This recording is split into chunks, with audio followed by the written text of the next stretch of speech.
მოგესალმებით. უპირველეს ყოვლისა სადამ ბრიფინგის თემაზე გადავალ, მინდა მადლობა გადაუხადო ყველას, ვინც 23 ოქტომბერს აქციაზე იმყოფებოდა.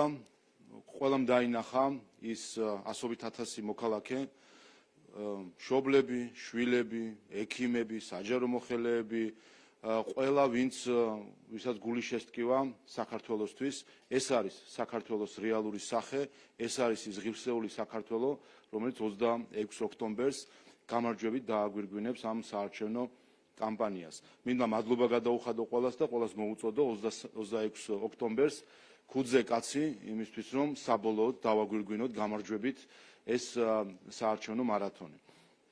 რაც შეეხება თავად თემას ჩვენი დღევანდელი ბრიფინგისა, საარჩევნო კამპანია სრულდება, ხვალ არჩევნებია. ჩვენ ამ პერიოდში ვატარებდით არჩევნების მონიტორინგს, წინასაარჩევნო პერიოდის მონიტორინგს და მინდა გაგაცნოთ საბოლოო შედეგები, რა გვაქვს ამასთან დაკავშირებით. შუალედური ანგარიშები იყო წარმოდგენილი, მათ შორის ეუთო, ოდრის და სხვა სადამკვირვებლო ორგანიზაციებს ეგზავნებოდა. ეს პერიოდი დაკვირვების მოიცავს 1 ივნისიდან 24 ოქტომბრის ჩათვლით პერიოდს, როგორც არაოფიციალურ წინასაარჩევნო პერიოდს, ისე ოფიციალურ წინასაარჩევნო პერიოდს სექტემბრიდან მოყოლებული. ძირითადი დარღვევები, რაც გამოვლინდა და ჩვენ რა თქმა უნდა კონცენტრირებული ვართ ამ შემთხვევაში ქართული ოცნების და სახელმწიფოს წინააღმდეგ მიმართულ დარღვევებს. ეს არის ძალადობა და მუქარა, ამომრჩეველთა მოსყიდვა, ადმინისტრაციული რესურსის გამოყენება, ნეგატიური კამპანია, კამპანიაში ხელის შეშლა, დეზინფორმაცია, უცხოური ჩარევა და არადეკლარირებული საარჩევნო კამპანიები, რომელიც წარმოებდა. დავიწყოთ თავიდან, რაც შეეხება ძალადობას და მუქარას. ჩვენ ამ პერიოდში გვქონდა განსაკუთრებით დასაწყისში იყო პარლამენტის წევრებზე თავდასხმები, გახსოვთ ეგრეთ წოდებული ბრჭყალებში აღშფოთებული მოქალაქის კამპანია, რომლებიც ყოველ ჯერზე დასტურდებოდა, რომ იყვნენ ნაციონალური მოძრაობის და ზოგადად რადიკალური ოპოზიციის აქტივისტები, რომლებიც თითქოს და ანონიმურ მოქალაქეების სახით თავს ესხმოდნენ პარლამენტის წევრებს, მათ ოჯახის წევრებს, ემუქრებოდნენ, შეურაცხყოფას აყენებდნენ. 10 ასეთი ფაქტი დაფიქსირდა და სხვათა შორის ეს ფაქტები არ აღწერეს ადგილობრივმა ეგრეთ წოდებულმა სადამკვირვებლო ორგანიზაციებმა, რომლებიც პერიოდის მხრივ ამ პერიოდს მოიცავენ, თუმცა თვალი დახუჭეს იმაზე, რომ პოლიტიკური თანამდებობის პირებზე პარტიული ნიშნით მიდიოდა ოპოზიციის აქტივისტების მხრიდან თავდასხმები. მეორე გახლავთ სიძულვის კამპანია უკვე დეპუტატობის კანდიდატებზე, მას შემდეგ რაც ქართული ოცნების საარჩევნო სია გასაჯაროვდა, ჩვენ ვნახეთ ოპოზიციური პარტიების და არასამთავრობო ორგანიზაციების წარმომადგენლების მხრიდან თავდასხმები, ვერბალური თავდასხმები, სოციმედიის საშუალებით თავდასხმები მათზე, მათი ოჯახის წევრებზე. ვნახეთ ჩვენ, რომ არაფერი მორალური ბარიერი ამ არასამთავრობო ორგანიზაციების აქტივისტებს, მათ შორის ადგილობრივი სადამკვირვებლო ორგანიზაციების წევრებს, ოპოზიციის აქტივისტებს არ აქვთ, მათთვის სულ ერთია ვის ეხება ეს ჩვენ საამაყო სპორტსმენებს, რომელსაც გუშინ ტასს უკრავდნენ, თუ ეხება ეს ადამიანებს, რომელსაც ისინი შეიძლება მანამდე არ იცნობდნენ. ყველა მორალური ბარიერი მოიხსნეს, ნიღაბი ეთიკის ყველანაირად ჩამოიხსნეს და პირდაპირ შეურაცხყოფაზე იყვნენ გადასული ჩვენი სიის წევრებზე და ასევე ნახეთ საარჩევნო კლიპთან დაკავშირებით პირდაპირ ჩართული იყვნენ სადამკვირვებლო ორგანიზაციის წარმომადგენლები ბულინგში, ზეწოლაში, შეურაცხყოფაში ადამიანებისა, რომელიც მათ პოლიტიკურ გემოვნებაში არჯდებიან. ამით კიდევ ერთხელ ჩანს თუ რას ნიშნავს სინამდვილეში შინაარსით ლიბერალური ფაშიზმი, ეს ის ხალხია, რომელიც სემინარებზე, PowerPoint-ებით გვიმტკიცებენ, რომ სხვათა უფლებებისთვის ყველაფერს გადადებენ, მაგრამ როგორც კი ვინმე მათი პოლიტიკური გემოვნების მიღმა არის, იმავე მომენტში მზად არიან იმავე მომენტში, რომ ეს ადამიანი გაანადგურონ. მათ შორის ჩვენ ვნახეთ ქართული ოცნების წინააღმდეგ წარმოებული კამპანია, ბანერებზე გადაფენა წარწერების, რომელსაც ევროკავშირის მიერ დაფინანსებული სხვადასხვა მედია, ეგრეთ წოდებული მედია საშუალებები ავრცელებდნენ. ეს ჩვეულებრივი ფაშისტური კამპანია, სადაც საქართველოს მოსახლეობის უმრავლესობას აცხადებდნენ მტრად. და ამაზე დღემდე ევროკავშირის წარმომადგენლობიდან არანაირი გამოხმაურება არ ყოფილა, რაც რა თქმა უნდა ახალისებს ასეთი სახის ტერორს ევროკავშირის მიერ დაფინანსებული ორგანიზაციების მხრიდან. ქონების დაზიანება, მათ შორის ძალიან ჯიხადში იყო შემთხვევა, როდესაც მანქანა დაუზიანა ახალის წევრმა და ერთ-ერთმა აქტივისტმა. შემდეგი ამორჩევლის მოსყიდვა.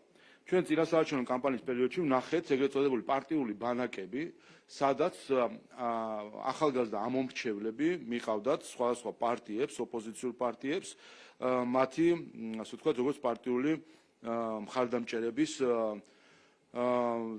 ასე ვთქვათ, რეკრუტირებისთვის და ეს ჩვეულებრივი მოსყიდვა არის ჩვენი შეფასებით, ვინაიდან ეს გახდათ, რა თქმა უნდა, დაფინანსებული ღონისძიებები იმისთვის, რომ საკუთარი და ამითი, რა თქმა უნდა, მოსყიდვა არის ამომრჩევლების და ამაზეც რეაგირება ნულოვანი აქვს ადგილობრივ დამკვირვებლებს.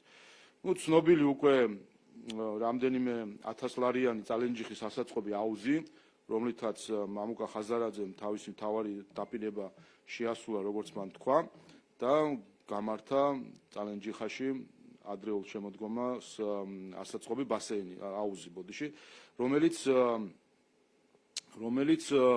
თავის მხრივ არის ასევე ამორჩევლების მოსყიდვა. გარდა იმისა, რომ სასაცილო ფაქტია საერთოდ, რომ ადამიანი, რომელიც მაღალ პენსიებს პირდება და თავად რამდენიმე მილიონის პატრონი არის, ასაწყობ აუზზე მეტი ვერ გაიმეტა წალენჯიხისთვის, მაგრამ ამავე დროს ის რაც გაიმეტა, ეს გახლავთ ამორჩევლის მოსყიდვა, ვინაიდან მათ შორის სარგებლობა იყო უფასო შეთავაზებული მოქალაქეებისთვის პარტიის მხრიდან.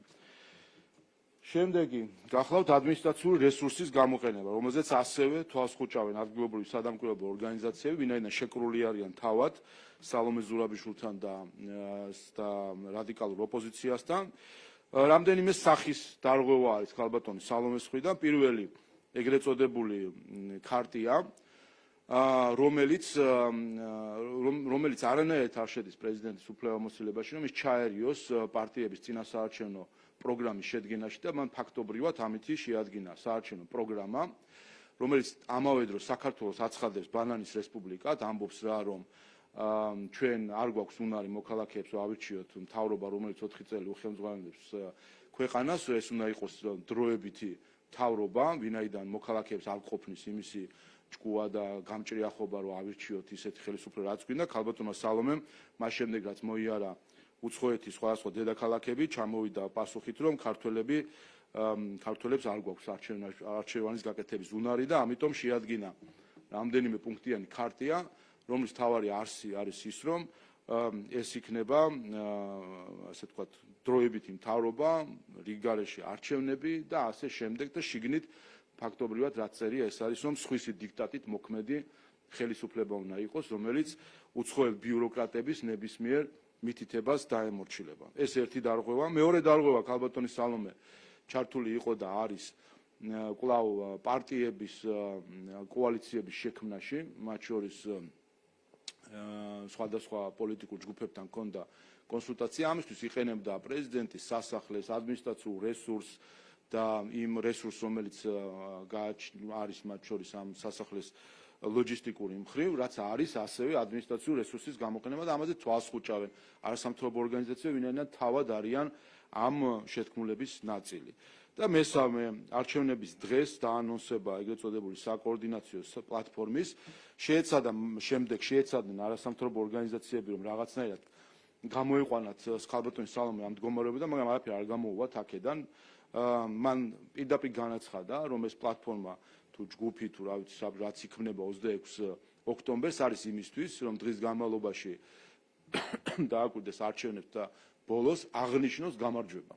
ეს არის პირდაპირ პარტიული შტაბი, რომელიც იქმნება ჩვენი ფულით დაფინანსებულ ადმინისტრაციაში, ჩვენი ფული დაიხარჯება იმ ლოჯისტიკაში, იმისთვის, რომ ქალბატონმა სალომემ თავისი გემოვნებით იზეიმოს თავის გემოვნებისში მყოფი პარტიების გამარჯვება თუ არ გამარჯვება. ამიტომ ეს არის რა თქმა უნდა ადმინისტრაციული რესურსის გამოყენება, ვინაიდან ეს არის პარტიული შტაბი, რომლის მიზანიც არის გარკვეული პარტიის თუ პარტიათა ჯგუფის გულშემატკივრობა. ამიტომ ეს არის ადმინისტრაციული რესურსის გამოყენება, თუმცა NGO-ები ამაზე თვალს ხუჭავენ. შემდეგი დარღვევა კამპანიაში ხელის შეშლა. ამაზე უკვე ამდენიმე ბევრი შემთხვევა იყო, 15-მდე არის რაზეც ჩვენ რეაგირება მქონდა, როდესაც ხდება ჩვენი დაზიანება, ჩვენი პლაკატების, ჩვენი ბილბორდების გადაკვრა, დახევა და ასე შემდეგ და ხელი შეშლა კამპანიაში. გარდა ამისა, კვლავ არის დარჩენილი 5 საათზე მეტი დრო, რომელიც რეალურად მოგვპარეს ტევ-პირველმა, მთავარმა და ფორმულამ, ლელოს, ახალის და ნაციონალურ მოძრაობის კუთვნილმა ტელევიზიებმა 5 მილიონ ლარზე მეტი ღირებულების საარჩევნო დრო მოგვპარეს და ამით რა თქმა უნდა არათანაბარ მდგომარეობაში ჩაგვაყენეს სხვა პარტიებთან შედარებით. შემდეგი ასევე შემდეგი რაც შეეხება ასევე უცხოურ ჩარევებს, მე ადრე ბრიფინგის სახით მოგახსენეთ, ჩვენ ამ მონიტორინგს ვაგრძელებდით 1 სექტემბრიდან 15 ოქტომბრის ჩათვლით 250-ზე მეტი განცხადება, კომენტარი თუ სხვადასხვა სახის ინტერვენცია, რეზოლუცია და ასე შემდეგ დაფიქსირდა, რაც დღეში საშუალოდ 5 სხვადასხვა აქტორის ჩარევა არის საქართველოს საარჩევნო კამპანიაში. არის სხვადასხვა სახის დაწყებული განცხადებებით, რომელიც მედია საშუალებით თუ მათი სოციმედიის საშუალებით საჯაროვდება, სადაც ისინი პირდაპირ მოუწოდებენ ამომრჩევლებს, რომ მხარი არ დაუჭირონ ქართულ ოცნებას და ეს არის ჩარევა.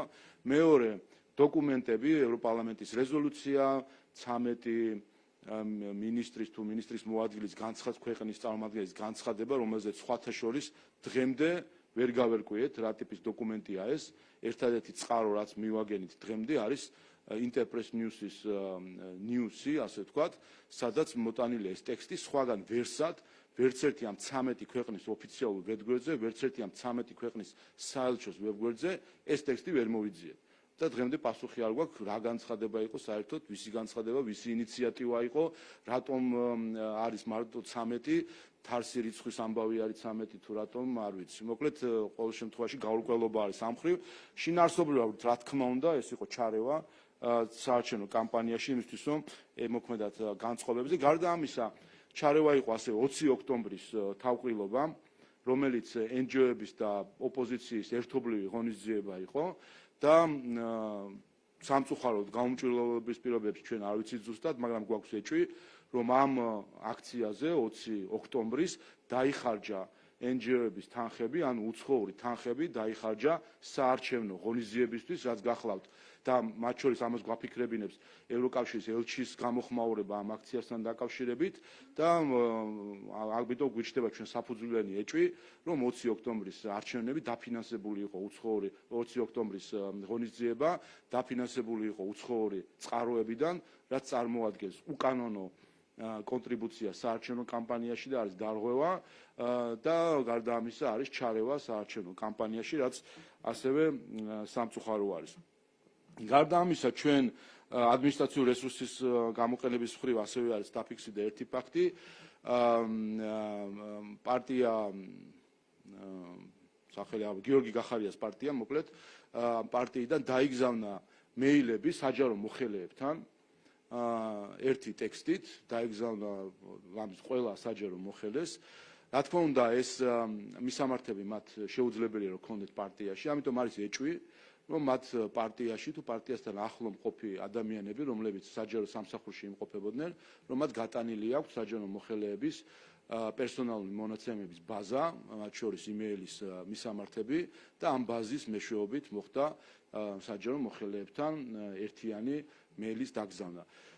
ვინაიდან აქ არიან, რა თქმა უნდა, გარკვეული ტიპის მოხელეების იმეილ კონტაქტები შეიძლება იყოს ამა თუ იმ სამინისტროს ვებგვერდზე, თუმცა ესენი არის როგორც წესი წამყვანი თანამშრომლები, ერთი და ყველა საჯარო მოხელის მეილი არ არის ასე საჯაროდ, ასე ვთქვათ, ინტერნეტში გამოტანილი. მეორე, ეს ასეც რო იყოს, წარმოუდგენელია, რომ ათობით ათასი 50,000-მდე საჯარო მოხელე არის და ამდენი ათასობით მოხელის იმეილი ცალ-ცალკე შეეყვანათ და ეგრეთ წოდებული მეილინგ ლისტი შეექმნათ, ამიტომ არის საფუძვლიანი ეჭვი, რომ და მის პარტიაში თუ შორი ახლო ზოგიერთ NGO-ში არიან ადამიანები, რომლებსაც წლომა ჰქონდათ პერსონალურ მონაცემებზე და არის ეჭვი, რომ ეს ბაზა აქვთ გატანილი და ამ ბაზის მეშვეობით მოხდა ამ მეილების დაგზავნა, ამიტომ მნიშვნელოვანი იქნებოდა ამ საკითხითაც დაინტერესება. შემდეგი გახლავთ უკვე NGO-ები, რომელსაც ყველაფერზე თვალს ხუჭავენ, რაც ეხება ოპოზიციას და მათ დონორებს, ამ შემთხვევაში თვალის დახუჭვა არის არა მხოლოდ ოპოზიციას, არამედ უცხოურ ჩარევაზე შეგახსენებთ, რომ დანიის მიერ დაფინანსებული ეგრეთ წოდებული დემოკრატიის ფესტივალები, რომელიც შემდეგ დადასტურდა, რომ ეს იყო პარტიული აგიტაცია, ანტიკორუფციულმა ბიურომ საარჩევნო მიზნის მქონე სუბიექტად გამოაცხადა ის NGO, რომელიც დანიის დაფინანსებით ატარებდა ამ ღონისძიებებს. ხმა არ ამოიღეს ამაზე NGO-ებმა, ხმა არ ამოიღეს იმ განცხადებებს, რომელიც სხვადასხვა დიპლომატის თუ უცხოელი დიპლომატის თუ პოლიტიკოსის მხრიდან კეთდება და ჩუმად არიან აბსოლუტურად ყველაფერზე. და ამითი ჩანს კიდევაც, რომ ჩვენ რეალურად როცა ვსაუბრობთ სამოქალაქო სექტორზე, აქ რეალურად ამ არჩევნებმა კიდევ ერთხელ აჩვენა, თუ ამხელა ღრმა კრიზისში არის შესული სამოქალაქო სექტორი, ვინაიდან ის NGO-ები, რომლებიც გარკვეული ჯგუფი ასე ვთქვათ წახალისებული NGO-ებისგან არის პირდაპირ პოლიტიკურ საქმიანობაში ჩართული, მათ შორის კიდევ ერთხელ შეგახსენებთ ანტიკორუფციულმა ბიურომ, რამდენიმე არასამთავრობო ორგანიზაცია, საერთაშორისო გამჭვირვალობა, მრავალპარტიული ორგანიზაცია, რომელიც ასევე გამოცხადდა და რამდენიმე სხვა ორგანიზაცია, 4-5 ორგანიზაცია საარჩევნო მიზნის მქონე სუბიექტებად აღიარებდა. თქვენ ამას წინ გქონდა ჩვენ ბრიფინგი, სადაც უკვე დამკვირვებლად რეგისტრირებული NGO-ებში აღმოვაჩინეთ, რომ 36% ამ დამკვირვებლებისა, ადგილობრივ სადამკვირვებლო ორგანიზაციასა პირდაპირ არის დაკავშირებული ოპოზიციურ პარტიებთან. მათში ან ოპოზიციის პარტიის აქტივისტები, ლიდერები არიან დამფუძნებლები და წამყვანი პირები, ან ოპოზიციის შემომწირველები არიან, ან პირდაპირ დასტურდება, რომ ეს არის დაკავშირებული ოპოზიციას. 36%, 16% არის ორგანიზაციები, რომლებიც პირდაპირ აწარმოებენ კამპანიას ქართული ოცნების წინააღმდეგ, ანუ არჩევნებში მონაწილე ერთი პარტიის წინააღმდეგ არიან ჩართული კამპანიაში, რაც ჯამში გვაძლევს ადგილობრივი სადამკვირვებლო ორგანიზაციის 52%, რომლებიც არიან მიკერძოებული და რა თქმა უნდა მათგან მოსალოდნელი არ არის, რომ რაიმე ობიექტური დასკვნა იქნება. საერთო ჯამში რომ შევაჯამოთ, ჩვენ მქონდა როგორც ძალადობის, სამორჩეულთა მოსყიდვის, ადმინისტრაციული რესურსის გამოყენების, ნეგატიური კამპანიაში ხელის შეშლა, დეზინფორმაცია, რომელიც ასევე მნიშვნელოვანი იყო და აქ მე ხაზს გავუსვავ ერთ საკითხს, რომელიც ამას წინას თქვით, რაც შეეხებოდა გამჭვირვალობის კანონს და მის წინააღმდეგ მიმართულ დეზინფორმაციულ დაფინანსებულ კამპანიას დისკრედიტაციისთვის, რომელიც რამდენიმე დღის წინ, რომელსაც წერტილი დაუსვა სტრასბურგის სასამართლომ, რომელმაც აჩვენა თუ რას ნიშნავს რუსული კანონი, პუნქტებად ჩამოწერა რა არის პრობლემური რუსულ კანონში და ყველამ დავინახეთ, რომ არც ერთი ეს პუნქტი ქართულ კანონში არ არის და ამითი ეს საუკუნის ტყუილი რუსულ კანონთან დაკავშირებით დასრულდა. თუმცა არის ერთი ტყუილი კიდე, რომელსაც როგორც ვატყობ ჩვენ მოწმე ვართ, 17 ოქტომბერს არასამთავრობო ორგანიზაციების ჯგუფმა ჩაატარა ბრიფინგი და თქვენს, რომ მათ შეიტანეს სარჩელი სტრასბურგის სასამართლოში და თქვენს ალბათ გახსოვთ ეს ინფორმაცია. დღემდე არანაირი კომუნიკაცია არ ყოფილა იუსტიციის სამინისტროსთან, ამიტომ მე პირადად მაქვს ეჭვი, რომ მათ ეს ბრიფინგი ჩაატარეს უბრალოდ წინა საარჩევნოდ იმისთვის, რომ შეექმნათ კიდე ერთი თემა, რომ გასაჩივრებული არის ეს კანონი, თუმცა დღემდე არანაირი ინფორმაცია არ არის, რომ მათ შეიტანეს სარჩელი სტრასბურგის სასამართლოში. ამიტომ ესეც საინტერესო იქნება, შეტანილი აქვს თუ არა საერთოდ ეს სარჩელი სტრასბურგის სასამართლოში, რაც რა თქმა უნდა მათი უფლებაა შეუძლიათ გაასაჩივრონ, თუმცა როცა ვხედავთ, რომ წინა საარჩევნო მანიპულაციისთვის იყო გამოყენებული თავად თემა და ტყუილი, რომ თითქოს ეს ამ კანონს რაიმე საერთო აქვს რუსეთში მოქმედ კანონთან, სტრასბურგად თქვა, რომ საერთოდ არაფერი საერთო არ აქვს ამასთან, უთხრა ეს NGO-ებს, უთხრა ეს ოპოზიციას, უთხრა ეს უცხოელ პოლიტიკოსებს, უთხრა ეს უცხოელ დიპლომატებს, რომ ყველა ისინი ტყუოდნენ საქართველოს წინააღმდეგ და რომ ეს იყო მავნე დეზინფორმაციული კამპანია. და არადეკლარირებული საარჩევნო კამპანია ასევე ერთ-ერთი პრობლემა არის, როდესაც არასამთავრობო ორგანიზაციები პირდაპირ ჩართული არიან აგიტაციაში ქართული ოცნების წინააღმდეგ.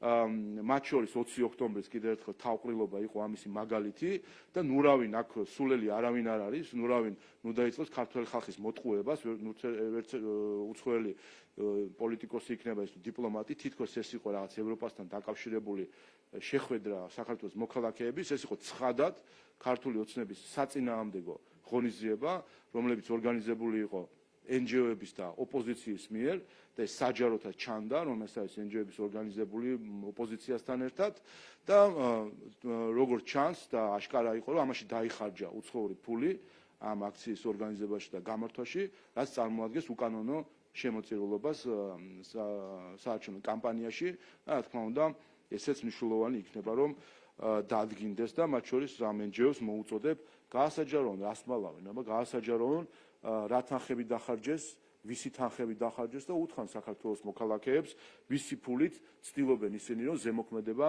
მოახდინონ და დეზინფორმაციული კამპანია აწარმოონ წინა საარჩევნო პროცესში. მადლობთ და გისმენთ ახლა კითხვები თუ არის. მოგესალმებით, საზოგადოებრივი მაუწყებლის პირველი არხი თამუნა ციკლაური. კითხავთ თქვენი ბრიფინგის თემიდან გამომდინარე, თქვენ რამდენჯერმე თქვით აი ფაქტებს, როდესაც თვლიდით, რომ ადგილობრივი არასამთავრობო ორგანიზაციების ანგარიშებში ეს ფაქტები არ ხვდება. რამდენად გაქვთ მოლოდინი, რომ ეს ფაქტები მოხვდება საერთაშორისო სადამკვირვებლო ორგანიზაციების ანგარიშებში, მით უმეტეს, როდესაც ვიცით, რომ იგივე EU-თოოდირთან მართავთ შეხვედრებს, ხო დღესაც პრემიერ-მინისტრის ქონდა შეხვედრა, ანუ გაქვთ თუ არა მოლოდინი, რომ საერთაშორისო ორგანიზაციები საკუთარ ანგარიშებში ასახავენ აი ამ ფაქტებს. რა თქმა უნდა, ჩვენ ამ ყველა ინფორმაციას ვაწვდით საერთაშორისო სადამკვირვებლო ორგანიზაციებს, ნაწილი უკვე ასახული არის, მაგალითად ის, რომ მედიის მხრიდან ხდება პოლარიზებული მედიის გარემოში ხდება რეკლამის არგაშვება წინა საარჩევნოში, ის რომ ოპოზიცია და არასამთავრობო ორგანიზაცია არ ესწრებიან უწყებად შორის კომისიის მუშაობას, რომელსაც 10-მდე შეხვედრა აქვს უკვე ჩატარებული, რომელსაც ესწრება EU-თოოდირის სხვათა შორის წარმომადგენლები და იქ არ ჩანს არც ოპოზიცია, არც არასამთავრობო ორგანიზაციები, რომლებიც თუ კი რაიმე აქვთ მათ შენიშვნა, შეუძლიათ იქ გააჟღერონ სამინისტროების წარმომადგენლებთან, არ ესწრებიან ამას. და სხვა შესაბამისი მათ შორის საარჩევნო კამპანიაში ხელის შეშლა, სხვა ეს ფაქტები ჩვენ იმედი გვაქვს, რომ სათანადოდ აისახება სადამკვირვებლო ორგანიზაციების ანგარიშებში. ასევე გითხავთ მოლოდინებთან დაკავშირებით არჩევნების შედეგის. ერთი დღე რჩება არჩევნებამდე, ვიცით ის მოლოდინი, რომელიც აქვს ქართულ ოცნებას, იგივე პროცენტულ მაჩვენებელზეც საუბრობთ ხოლმე. როგორია მოლოდინი უკვე რეაქციების მიმართულებით, არა მხოლოდ ქვეყნის შიგნით, იგივე ოპოზიციის მხრიდან, იმ შემთხვევაში თუ კი თქვენი მოლოდინი გამართლდა. არამედ ქვეყნის გარედანაც, იმიტომ რომ აი ანგარიშის თქვენ საუბრობდით იგივე ჩარევებთან დაკავშირებით, ხო? რა რეაქციები შეიძლება იყოს და როგორ შეიძლება განვითარდეს პროცესი? ჩვენ ხედავთ ნიშნებს, რომ განსაკუთრებით არასამთავრობო ორგანიზაციების პარტიული გააქტიურების მხრივ, ოპოზიციის მხრიდან კამპანიის არ ჩატარების მხრივ, რომელიც ფაქტობრივად არ ჩაუტარებიათ მათ კამპანია და უცხოეთიდან ჩატარებული საარჩევნო კამპანიის მხრივ ხედავთ ნიშნებს, რომ არის მზადება 27 ოქტომბრისთვის, არის მზადება, რომ განმეორდეს 2020 წლის სცენარი, როდესაც NGO-ებმა და NGO-ების და ოპოზიციის ერთობლივი ქმედებებით ცდილობა იყო, რომ მომხდარიყო არადემოკრატიული გზით ხელისუფლების შეცვლა. შეგახსენებთ 2020 წელს თვითონ ეძახიან შეცდომებს და სინამდვილეში ეს იყო სიყალბის გავრცელება. მიზანი რა იყო მაშინ საერთოდ იმ პარალელური დათვლის შედეგების გამოქვეყნების, იმ პროტესტის, NGO-ების მხრიდან თუ ოპოზიციის მიზეზი იყო, რომ პარლამენტი გამოცხადებული იყო არალეგიტიმურად, არ შემდგარიყო საერთოდ, არ შეკრებილი იყო პარლამენტი და ამით ეძულებინათ რიგარეში არჩევნები. რიგარეში არჩევნები გულისხმობს, რომ უნდა ყოფილიყო რაღაც ზეწოლა ხელისუფლებაზე, რომ აი ზუსტად ის სცენარი, რასაც ქალბატონი სალომე აანონსებს, დროებით ხელისუფლების ჩანაცვლება, რომელიც კლასიკური გეგმით, რომელიც სხვადასხვა ქვეყნებში ხორციელდება ხოლმე და ჩვენს გამოგვივლია 90-იან წლებში, ხუნტას სტილში იქნებოდა რაღაც ჯგუფი ადამიანების, რომელიც მედიებს ეთყოდა, რომ ეხლა ისინი მოამზადებენ დემოკრატიულ არჩევნებს, სინამდვილეში ეს იქნებოდა რეპრესიების პერიოდი იმისთვის, რომ შემდეგ არჩევნები ყოფილიყო არასამართლიან პირობებში. ეს გეგმა იყო 2020 წელს, რომელიც ჩაუშალეთ ხალხთან ერთად და ეს გეგმა, ამ გეგმის ნიშნები ჩანს უკვე, რომ ემზადებიან რომ გამოაცხადონ არჩევნები არალეგიტიმურად და შეეცადონ, რომ აი ზუსტად იმ ტექნიკური ეგრეთ წოდებულ მთავრობას, რასაც ეძახის ქალბატონი სალომე და მთელი ნაციონალური კლასტერი, მის გარშემო თავისი ლელოთი, გახარიათი და ასე შემდეგ, რომ იფიცებიან ეხლა არანაირი კოალიცია და ხელი რას მოაწერეს, იქ ვერ გავიგე. შიგნით წერია პირდაპირ, რომ ისინი მათ შორის ისინი დაუთმობენ, ასე თქვა, თუ მოიყვანენ ხელისუფლებაში ხალხს, რომელსაც ეთყვიან გარედან. და ეგრეთ წოდებული ტექნიკური ხელისუფლება უნდა იყოს და მათ შორის გამოდის ინფორმაცია, რომ საუბარი არის მათ შორის ზოგიერთი არასამთავრობო ორგანიზაციის წარმომადგენლის სამთავრობო კაბინეტებში შეყვანაზე. ასე რომ მზადდება 2020 წლის სცენარის გამეორება და ამიტომ არის მნიშვნელოვანი, რომ ხვალ უკვე ყველა მოვიდეს არჩევნებზე და უთხრას ამ ღალატის სცენარს უარი. მთავარი ძალა ჩვენი არის სიმრავლეში, რომ ყველა უნდა მოვიდეს, ხარი დაუჭიროს ქართულ ოცნებას და ამით ხარი დაუჭიროს იმ მშვიდობიან განვითარებას, რომელიც ჩვენ უზრუნველყავით და მიუხედავად იმისა, რომ ოპოზიცია არასამთავრობო ორგანიზაციების ნაწილი და ზოგიერთი უცხოელი გვექაჩებოდა ჩვენ ქვეყნის გრევისკენ, 1 სანტიმეტრი არ დავთმეთ ამ ხრივ და ამიტომაც შევინარჩუნეთ ჩვენ როგორც მშვიდობა, ისე ის ეკონომიკური ზრდა, რომლითაც დღეს ვართ ნომერ პირველი მთელ ევროპაში, შეგახსენებთ. და სოფლიო სავალუტო ბანკის ფონდის პროგნოზით 29 წლის ჩათვლით საქართველო იქნება ნომერ პირველი ქვეყანა მთელს ევროპაში ეკონომიკური ზრდის ტემპით. აი ამას უნდა რომ დაარტყან სინამდვილეში ყალბი ლოზუნგებით, ყალბი ფასეულობებით შემოვარდებიან და პირველი რასაც გააკეთებენ, რაც უწერია თავის საარჩევნო დაპირებებში, პირველი არის რომ დაუწესებენ რუსეთს სანქციებს და შეასრულებენ ყველაფერს, რაც რეზოლუციაში ჩაუწერა ევროპარლამენტმა და როგორც იქნა 2 წლინახევრის თავზე და იმ ჭიდაობის თავზე, რაც ჩვენ გადავიტანეთ, რომ არ დაგვეშვა სანქციების დაწესება და ამ სანქციების ომში შესვლა, რას დაჟინებით მოითხოვდნენ ჩვენთან, 2 წლინახევრის თავზე იქნებ ეხლა უკანონო გადატრიალებით შეძლონ რომ აასრულონ ის მოთხოვნა, რომელიც ამდენი ხანია იყო დაყენებული საქართველოს წინაშე, დააწესონ სანქციები და დაანგრიონ ეს ქვეყანა ეკონომიკურად და დიდი ალბათობით ამ ხრივ შეიყვანონ სამხედრო დაპირისპირებაში.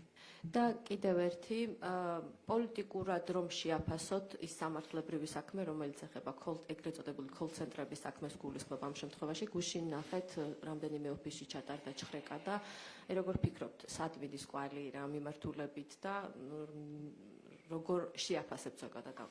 ვერ გეტყვით ხა მე არანაირი ინფორმაცია გარდა იმისა, რაც საჯაროდ გაჟღერდა ამ თემასთან დაკავშირებით არ მაქვს, თუმცა ჩვენ გამოცდილება ვკარნახობს, რომ ასეთი სქემების უკან შემდეგ ყოველთვის მოიძებნება ხოლმე ბატონი კეზერაშვილის კვალი, რომელიც შეფარებული ყავს ევროკავშირს თავის ტერიტორიაზე და არ გვაძლევს ჩვენ იმისთვის, რომ მოიხადოს სამართლიანი სასჯელი იმისთვის, რომ ქართული ჯარი გააღატაკა, გაძარცვა ბოდიში 5 მილიონი ევრო, რომელიც მან ომამდე, 2008 წლის ომამდე რამდენიმე თვით ადრე ქართულ ჯარს მოპარა. ეს ადამიანი დღეს თავისუფლად გადაადგილდება ევროკავშირში, თავს აფარებს ევროკავშირი და ევროკავშირი იფარებს მას, ის იქიდან ღიად აფინანსებს რადიკალურ ჯგუფებს, თავისივე აღიარებით, ის ღიად აფინანსებს ტელევიზიას, მისი არის, ამას აღიარებს, ის ღიად აფინანსებს არასამთავრობო ორგანიზაციებს, რასაც ასევე აღიარებს. და ხედავთ, საიდან მოდის ეს ფული, მოდის ისევ ევროპელი პენსიონერების გაძარცვით. ჯერ ქართული ჯარი გაძარცვა და შეიფარეს ევროპაში და ეხლა ევროპელ პენსიონერებს ძარცვავს და მაინც თბილად არის ევროპაში, ისე რომ არაფერი ემუქრება. ხედავთ, დადის ხან ლონდონში, კაფეში ზის ამერიკელ ლობისტებთან ერთად, ხან სად და ხან სად. მოგესალმებით ბატონო შალვა, ანუკი ჩხეკვაძე, ტელეკომპანია იმედი. გუშინ ერთი არჩევნებამდე ერთი დღით ადრე ნაციონალური მოძრაობის ბანერებზე გამოჩნდა გადაფარებული პოსტერები, წარწერით ნაცების კლასტერი უდრის უსამშობლო აგენტებს. რას გეუბნებათ ეს თქვენ და რას ნიშნავს ეს ამ მრჩევლისთვის?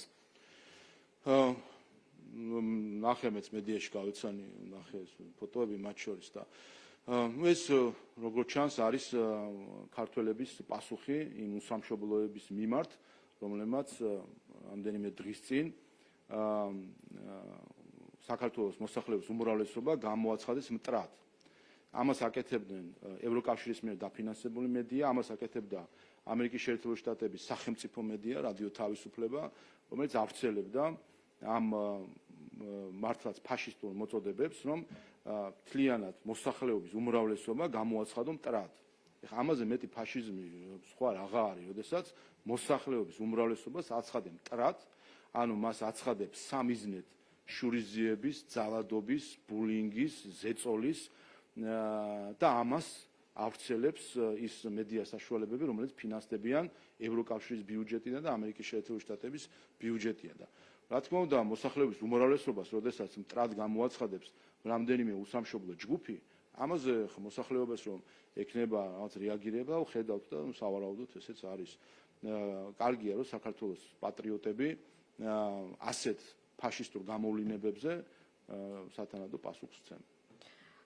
ზურე ჯაფარიძე ოცნების მხარდამჭერებს გამოთაყვანებულს უწოდებს პარალელურად ლევან ხაბეშვილის განცხადებაც ვნახეთ, რომ ოცნების ამომრჩეველი და მხარდამჭერები არიან დაღრეჯილი და ნარკომანი, ასე განაცხადა. აი რას ნიშნავს თქვენთვის ეს შეურაცხმყოფელი განცხადებები ოპოზიციის მხრიდან? ეს ნიშნავს, რომ ესე ვთქვათ, ხელები ეფხანებათ, რომ ოღონდ რაიმე ძალაუფლება მიიღონ, ეს გამოვლინებაა იმისი, რასაც სინამდვილეში აპირებენ თუ კი ხელისუფლებაში მოვლენ. გამოთაყვანებული და მტრად გამოცხადება კი არა, სათითაოდ გაჟუჟავენ ამ სიტყვის პირდაპირ მნიშვნელობით ყველას, ვინც მათ არ ეთანხმება. ამას აკეთებდა ეს ხალხი 2012 წლამდე ციხეებში წამების სისტემით, ზღვაში ნავით გაყვანით და იქ დახრჩობით, გზაზე გაჩერებით და ადამიანის გადმოყვანით და დახვრეტით, კორტებთან მოქალაქეების თვალწინ ადამიანების ჩახოცვით, ოქროყანაში ადამიანის აყვანით, ცემით და მოკლით, დეპუტატის სიკვდილამდე მიყვანით, რომლის გამოც სასჯელს იხდის ახლა მიხეილ სააკაშვილი, ამას აკეთებენ. აი ეს ახლა უბრალოდ სიტყვა წინ უსწრებს და სინამდვილეში რაც გულში უდევთ, რისი გაკეთებაც უნდათ, ამაზე საუბრობენ. არავის ეჭვი არ შეეპაროს, რომ ეს ადამიანები, რომლებიც უბრალოდ სადისტური სისტემის შემოქმედები იყვნენ, და რომლებსაც დღეს ზოგიერთი უცხოელი გულში იხუტებს და ამითი თავად ამ სადიზმის მონაწილე და გამმართლებელი ხდება, ამ ადამიანებს ერთი გრამი ძალაუფლებაც რომ ჩაუვარდეს ხელში, ზუსტად იმას განახორციელებენ, რაც გულში უდევთ. დაერევიან ყველას, ვინც მათ არ ეთანხმება. ხო ხედავთ, აი დააკვირდით აი ამ კამპანიებს, რომელიც იყო წეღარაც ვახსენე ჩვენ საარჩევნო სიაში ყოფილი პირების მიმართ, სპორტსმენების მიმართ, საარჩევნო კლიპში მონაწილეების მიმართ. ეს ხო არ არიან მხოლოდ ლიდერები, ეს არის მათი ამომრჩევლები, მათ შორის ჩვეულებრივი ადამიანები, რომელიც სოციალურ ქსელში უბრალოდ ადამიანებს სიტყვიერად ანადგურებენ. აი ეს ხალხი თავისი მხარდამჭერებით, ამათ თუ მიეცათ საშუალება, რომ ხელისუფლებაში იყვნენ, დაერევიან ყველას, მედიასაც დაერევიან და მე იკითხონ ერთი როგორი არის აქტივიზმი, არის თუ არა ადვილი საქართველოში. ასე რომ ეს არის გარკვეულწილად წამოწდენა ამ პოლიტიკოსების მხრიდან, რასაც აპირებენ ისინი და რაც გაწერილია მათ შორის იმ ქარტიაში წერია პირდაპირ. დაერევიან მთლიანად საჯარო სექტორს და ჩაატარებენ რეპრესიებს. ეს არის მათი მიზანი. ბატონო შალვა, ერთი დღე რჩება არჩევნებამდე და ერთი დღით ადრე რა იქნება თქვენი სათქმელი საქართველოს მოსახლეობისთვის? ჩვენ სათქმელს ჩვენ უკვე ორი თვეა აქტიურად ვეუბნებით მოქალაქეებს ჩვენი რეგიონალური ღონისძიებებით, რომელიც დასრულდა თბილისში 23 ოქტომბრის შეკრებით, სადაც უკვე ქართველმა ხალხმა გვითხრა თავისი სათქმელი. ჩვენ თავისი სათქმელი უთხრა სხვა თანამოქალაქეებს და რაც თავარია, ასევე სათქმელი უთხრა ყველას გარეთ, თუ სადგას საქართველო. შეუძლებელია საქართველო იდგას იმათ მხარეს, ვინც ეკლესიას აგინებს, ვინც პატრიარქს აგინებს, ვინც ხატებს შეურაცხყოფს და ამის ნორმალიზება უნდა. და ეს არის კოლექტიური რადიკალური ოპოზიცია, რომელიც ამ პლატფორმაზე დგას. შეუძლებელია ქართველი ხალხი იდგას იმათ მხარეს, ვინც საქართველოს მიეკაჩება რუსეთთან დაპირისპირებისკენ და ამით დაანგრევა უნდა ჩვენი ქვეყნის, იმიტომ რომ უცხოელს ასიამოვნოს, ვიღაცამ შეაქოს, რომ მადლობა რომ რეზოლუცია შეასრულე და დააწესე სანქციები, მადლობა რომ ჩემი მოწოდება გაითვალისწინე, დააწესე სანქციები. მერე რა თუ შენი ეკონომიკა ჩამოშალე, მერე რა თუ მტყვია გავარდა და ვიღაცას მოხდა. სამაგიეროდ დიდი მიზნები არსებობს გლობალური და ამ გლობალურ მიზნებს უნდა შეწირავენ თავის ხალხს. რა თქმა უნდა, ამათ გვერდზე არასდროს დადგება ქართველი ხალხი და ქართველი ხალხი 26 ოქტომბერს ზუსტად ის ხალხი, რომელიც ჩვენ 23 ოქტომბერს ვიხილეთ თბილისში, ის ხალხი, რომელიც ჩვენ 17 მაისს ვიხილეთ თბილისის და რეგიონების ქუჩებში, აი ეს ხალხი გამოვა და საკადრის პასუხს გასცემს ყველას, ვინც საქართველოს მტრობს. ბატონო შალო, თქვენ კოლ-ცენტრებზე უკვე ისაუბრეთ, თუმცა ერთ დეტალზე მინდა გავამახვილა ყურადღება. ქრონიკამ მტკიცებულებები მოიპოვა საჯარო რეესტრიდან, რომ ოფიციალურ ამონაწერით დასტურდება, რომ ეს შენობა და ეს სივრცე ეკუთვნოდა ალექსანდრე ნინუას. პარალელურად არსებობს ინფორმაცია, რომ აქ წინა საარჩევნო რევოლუციური გეგმებისთვის ფინანსდებოდა მათ შორის ოპოზიციის წარმომადგენლები და ემზადებოდნენ არჩევნების მეორე დღისთვის. თქვენთვის რას ნიშნავს ეს დეტალები და რას გეუბნებათ ეს ფაქტები? კიდევ ერთხელ თქვენ ვისაც ასახელებთ ის გახლავთ კეზერაშვილის მოადგილე, ისიც გასამართლებული რამდენადაც მახსოვს მე 5 მილიონის მოპარვის საქმეზე დავით კეზერაშვილთან ერთად და ეს არის ეს კავშირები. რა გვიკვირს 2020 წელს ამ მეთოდებით ცდილობდნენ, სხვათა შორის მე გაიგო რომ მაგალითად არასამთავრობო ორგანიზაცია სირცხვილიას ერთდროულად აფინანსებდა ევროკავშირიც და დავით კეზერაშვილიც. აი ასეთი ჰიბრიდული დაფინანსების ფორმებიც გვქონდა, როცა ერთის მხრივ ევროკავშირის ფული და დავით კეზერაშვილის შავი ფული ერთ ორგანიზაციაში ტრიალებდა და იმისთვის რომ დაეზიანებინა საქართველოს. შეგახსენებთ, ეს ის ორგანიზაცია, რომელიც მოლოტოვის კოქტეილების პლაკატებით ააჭრელა ჩვენი სოცქსელები, ეს ის ხალხი არის, რომელიც ევროკავშირის დაფინანსებით ამართლებს ძალადობას პოლიციელებს. მოგესალმებით, სალომე გობრონიძე, ტელეკომპანია პოსტევი. მე მინდა გკითხოთ ბელგიის ლტოლვილთა და მოქალაქეობის არმქონე პერთა გენერალური კომისრის ოფისის განცხადებაზე. ბელგიურმა უწყებამ ხოშტარიას, ზურა ჯაფარიძის პარტიები, ასევე ტევე პირველი და ნეტგაზეთი ტყუილში ამხილა ერთგვარად, რომ თქვათ, ამ ადამიანებმა გაავრცელეს დეზინფორმაცია, თითქოს ბელგიური უწყება ქართველ დიასპორელებს მოუწოდებდა არჩევნებში მონაწილეობის მიზნით რეგისტრაციისკენ, რაც არის ტყუილი და აპირებენ სამართლებრივი დავის დაწყებას. როგორ აფასებთ ამ ფაქტს? ეს ჩვენთვის ახალი არ არის. პრობლემა მეშია რომ ეს ჯაფარიძე, ხოშტარია თქვენ ვისაც ასახელებთ, ხაზარაძე არიან ევროპაში პოლიტიკური ჯგუფი ალდეს წევრები. ასე რომ ბელგიის ამ უწყებამ მიმართოს ალდეს რა უნდათ რადიკალებს, დეზინფორმაციის გამავრცელებლებს პოლიტიკურ ჯგუფებში, რომელიც წესით დემოკრატიას და ადამიანის უფლებებს უნდა ღაღადებდნენ. აი ასეთი რადიკალები და ექსტრემისტები რომ არიან შეპარული შემდეგ იფარებენ ასეთ ექსტრემისტებს ევროპულ პოლიტიკურ ჯგუფებში, იმიტომ არის მე რომ საქართველოს წინააღმდეგ არის ხოლმე თავდასხმები. ამიტომ ეს კიდევ ერთხელ აჩვენებს თუ რა მასშტაბის დეზინფორმაციასთან გვაქვს საქმე, რომელზეც და აქაც კიდევ ერთხელ ვიტყვი არასამთავრობო ორგანიზაციების ჩართულობაში წინასაარჩევნო კამპანიაში არის რამდენიმე არასამთავრობო ორგანიზაცია, გრასი, მათ შორის ისვედი, საერთაშორისო გამჭვირვალობა, რომლებიც მილიონებს იღებენ ევროპული და ამერიკული ფონდებიდან იმისთვის, რომ ამხილონ დეზინფორმაცია. თქვენ რაიმე გსმენიათ ერთი რომელიმე ორგანიზაციისგან ამ დეზინფორმაციის მხილება,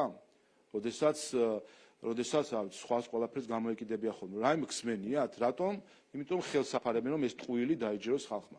თქვენ სმენიათ ამ ორგანიზაციებისგან მხილება, აი რასაც ქვია ქართულად მამალი ტყუილი 14 მილიარდ ევროსთან დაკავშირებით, რომელიც ბოლოს ბანერზეც კი დაწერეს, მე მგონი. აბსოლუტური ტყუილი რო არის. თვითონაც რომ თქვენს ტყუილია, იმიტომ რომ წყაროს როცა ეკითხებიან, ამბობენ არ გეტყვითო და ესა რა ქვია, დაფარული არის ეს წყაროები. ვინმე ამხილა ეს, რატომ? იმიტომ რომ ამ NGO-ების უცხოეთიდან დაფინანსებული NGO-ები მონაწილე არიან კამპანიის და უნდათ რომ ქართულ ხალხს დააჯერონ ეს ტყუილი.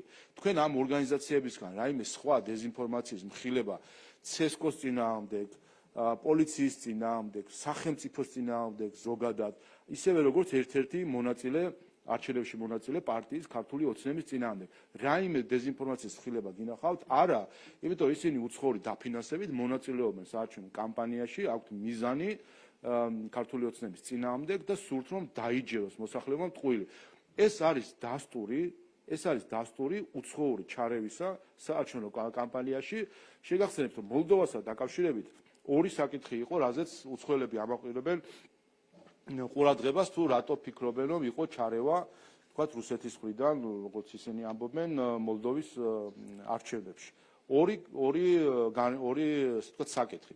პირველი ეს არის ფინანსები, რომელიც უცხოეთიდან შემოდიოდაო. ჩვენთან რა ხდებოდა? 20 ოქტომბრის ღონისძიება ვინ დააფინანსა? უცხოური ფინანსები არის, ხო? დემოკრატიის ფესტივალი ეგრეთ წოდებული, სადაც პარტიული ღონისძიება იყო და აგიტაცია ტარდებოდა, ვისი დაფინანსება იყო? უცხოური დაფინანსება არის, ხო? ეს ორგანიზაციები, რომლებიც ამ კამპანიებში არიან ჩართულები, ვისგან ფინანსდებიან? უცხოეთიდან. ამიტომ ზუსტად ერთ-ერთში საქართველოში უცხოური დაფინანსებით ხდება უცხოური დაფინანსება არის საარჩევნო კამპანიაში მონაწილეობს და მეორე გარემოება მოლდოვასთან დაკავშირებით იყო დეზინფორმაცია, რომელსაც ავრცელებდა, ვთქვათ, მათი მტკიცებით რუსეთი თუ რუსეთის მხრიდან დაფინანსებული არის ორგანიზაციები. ჩვენთან ამ დეზინფორმაციას ვინ ავრცელებს? არასამთავრობო ორგანიზაციები, მაგალითად, რომლებიც ამტკიცებენ, რომ პარტიული ტელევიზიების მხრიდან ქართული ოცნების კლიპის არ გაშვება იყო სწორი, რაც გახლავთ ტყუილი, ეს დაადასტურა კომისიამაც, ეს დაადასტურა სასამართლომაც და ამას საღიაზრის ადასტურებს, იმიტომ რომ მუხლი ვერ მოყავთ, კანონი ვერ მოყავთ, ვერსეთი, რომელიც ამას გაუმყარებდა. ამიტომ დეზინფორმაციაში ჩართული არიან საია, გამჭვირვალობა, ისვედი, უცხოური დაფინანსება ჩართულია ქართულ საარჩევნო კამპანიაში დეზინფორმაციის სახით. ისე როგორც სხვა ბევრი დეზინფორმაცია პირადობის მოწმობასთან დაკავშირებით, ეს NGO-ები უკვე მერამდენეთ ამბობენ ამ ტყუილს, ხო?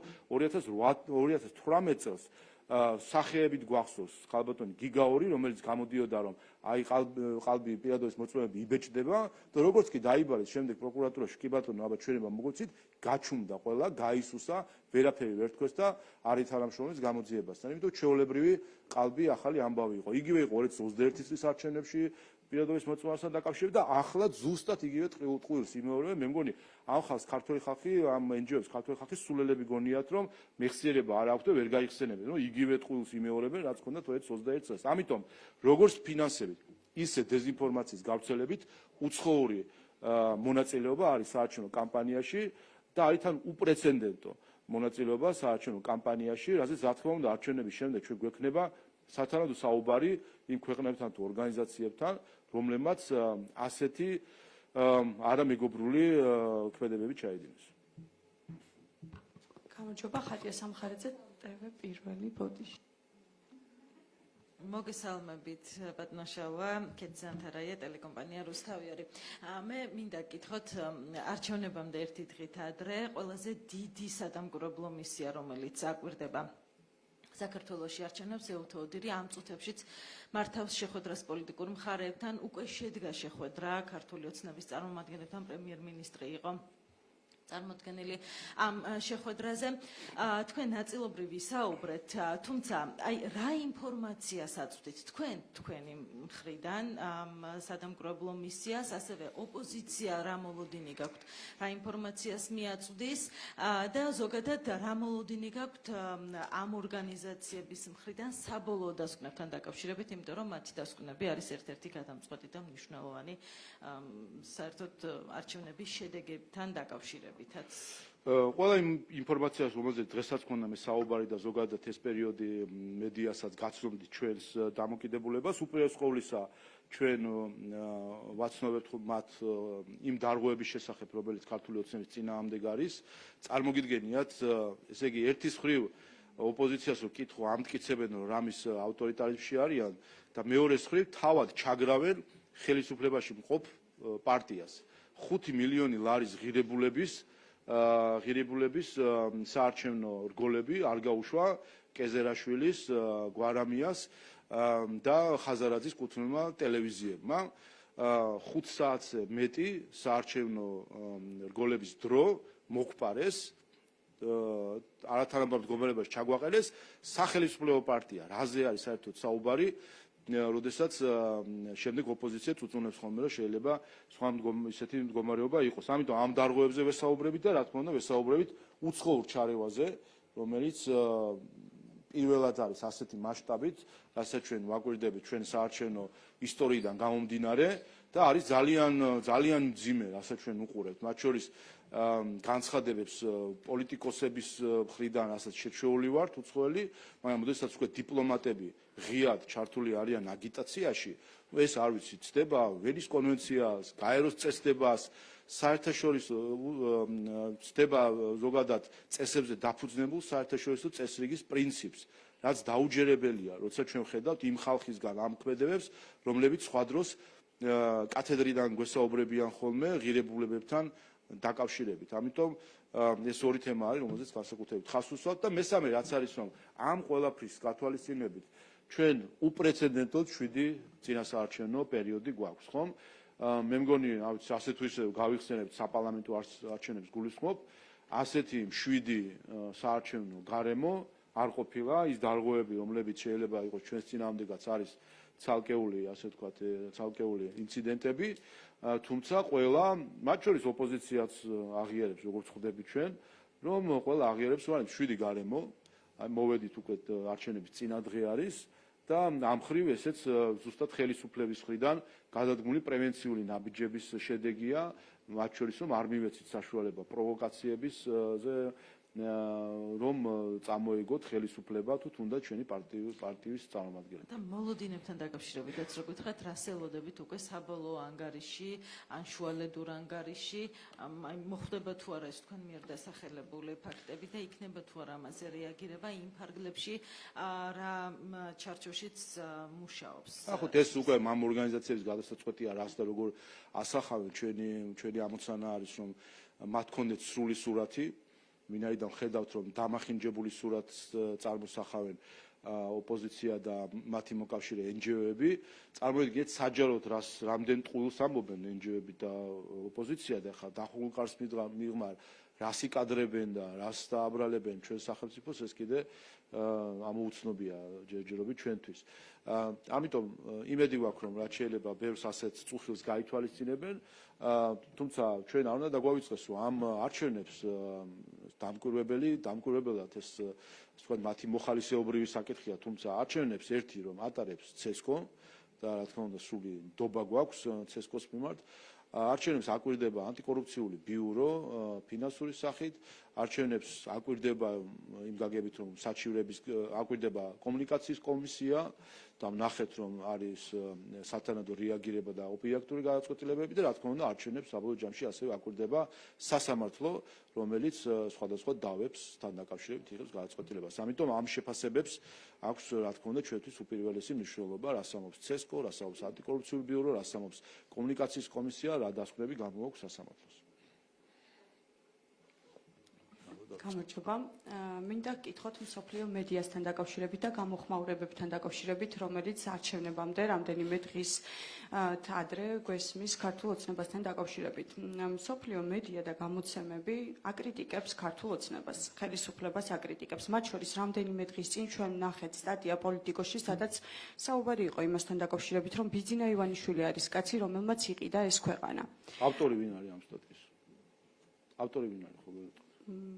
ავტორი ბატონო შალვა ზუსტად არ ვიცი.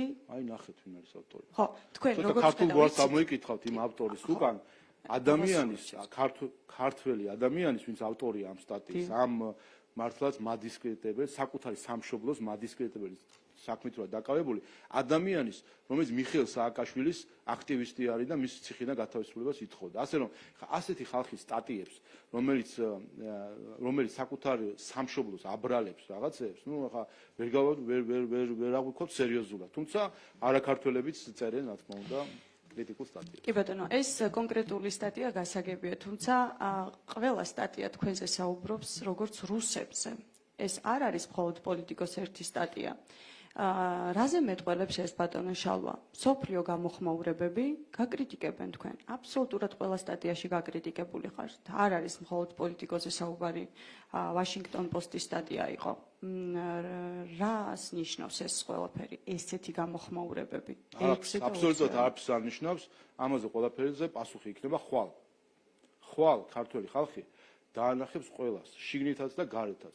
როგორია გარედან თითის ქნევა როგორია ქართველებისთვის მტრების წოდება, რაც ახლა თქვენ შეეცადეთ რომ კიდევ ერთხელ გეთქვათ და ეს ცალკე საკითხია კიდე და როგორია ქართულ ხალხზე დეზინფორმაციის გავრცელება. ყველაფერზე ამაზე პასუხი იქნება ხვალ საღამოს 8 საათს. ისინი ქართულ ხალხს არ აკრიტიკებენ, ისინი აკრიტიკებენ ხელისუფლებას ბატონო შალვა. და შეგიძლიათ ჩვენ ბოდიში, ჩვენ უცხო პლანეტიდან ჩამოსული ხელისუფლება ხო არ ვართ. ჩვენად ქართული ხალხის მანდატით აღჭურვილი ხელისუფლება. ჩვენ ვართ ქართველი ხალხის ხელისუფლება.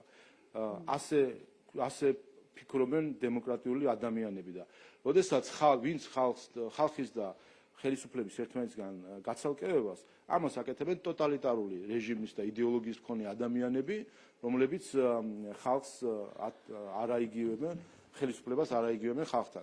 საქართველოს ხელისუფლება წარმოადგენს აი იმ ხალხს 23 ოქტომბერს, რომ იხილა ოპოზიციამ და 2 დღეა ტრაურში არის, ტრაურშია ჩამოსტირით ცხვირპირი, დაინახეს რა, სადღაც ქართული ხალხი. საქართველოს ხელისუფლება წარმოადგენს იმ ხალხს, რომელიც 17 მაისს იყო გამოსული საქართველოს ქალაქების ქუჩებში და ცხვირპირი ჩამოტიროდა ოპოზიციას, მათ აქტივისტებს, მათ ამომრჩევლებს, ხალხს, რომელიც ჩვეულებრივი მოქალაქეები არიან და სოციალურ ქსელში ჩვეულებრივი ბოღმის გავრცელებით არიან დაკავებული. ამას ყველაფერს კიდევ ერთხელ საერთო ჯამში პასუხს ამ ხალხს წარმოადგენს საქართველოს ხელისუფლება და ამას დაინახავს ყველა ხვალ საღამოს როსაც. ბატონ შალვა, შეგიძლიათ ერთი სტატია მაინც დამისახელოთ, სადაც ქართულ ოცნებაზე დადებითად საუბრობენ? მოკლედ, უყურეთ რაშია საქმე, თქვენ ხო საქართველოს მოქალაქე ხართ, ხო? და გაქვთ რაღაც საკუთარი წარმოდგენა თქვენ სამშობლოზე და თვითონ იყალიბებთ აზრს. თქვენ გინდათ რომ რაღაც უცხოური სტატიებით ისაქნათ, წარმოდგენა შეიქმნათ იმ ქვეყანაზე, სადაც თქვენ თვითონ ცხოვრობთ? ხელისუფლებაზე საუბარი და არა ქვეყანაზე. თქვენი აზრით, თქვენ უფრო კარგად ვიცით საქართველოში ყოფა თუ უცხოელმა, რომელიც შეიძლება საქართველოში ნამყოფიც არ არის. საერთოდ როგორ მივედით აი ამ დონეზე, როგორ მივიდა საზოგადოების ის ჯგუფი, რომელსაც თქვენ წარმოადგენთ, რომ ასე დაიკნინოთ თქვენი ეროვნული თავმოყარეობა და უცხოელმა რა თქოაზე იყოს ყველაფერი აწყობილი. ბატონ შალვა, საუბარი არის საერთაშორისო გამოხმაურებებზე ქართულ ოცნებასთან დაკავშირებით და თეთრი და შავის გარჩევის, თეთრი და შავი როგორ გაარჩიოთ, ამაზე უცხოელმა უნდა გითხრათ რამე? ეს ხო გამოვლილი ვარ. სხვა რამე კი არ იყო საბჭოთა კავშირის დროს, სხვას უნდა ეთქვა ზემოდან, ცენტრიდან უნდა ეთქვა ვიღაცას თეთრი რა არის და შავი რა არის. თქვენი აზრით, თქვენ ას ვერ იყალიბებთ საქართველოს. ჩვენ გვაქვს ჩვენი აზრი, თქვენი აზრით, თქვენი აზრით არის თუ არა, თქვენი აზრით არის თუ არა 7 წინასაარჩევნო გარემო. აი თქვენ ხო აკვირდებთ, ხო ჟურნალისტი ხარ, ხო წინაარჩევნები არის თუ არა?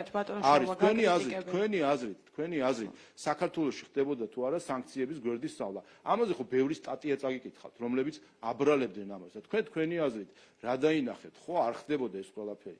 აი ასე არის გამიგეთ, როცა თან იცით მე კიდე ცალკე ხედავთ, რომ ამოვარდება ხოლმე ამერიკულ რეესტრებში ლობისტები როგორ მუშაობენ, კორუფცია როგორ არის მოდებული, მათ შორის სტატიების გამოქვეყნების მხრივ. ამიტომ ჩვენ ამოდივართ არა იქიდან, ვინ რას ამბობს. ესეთი გადაცემა იყო 90-იან წლებში ამბობენ.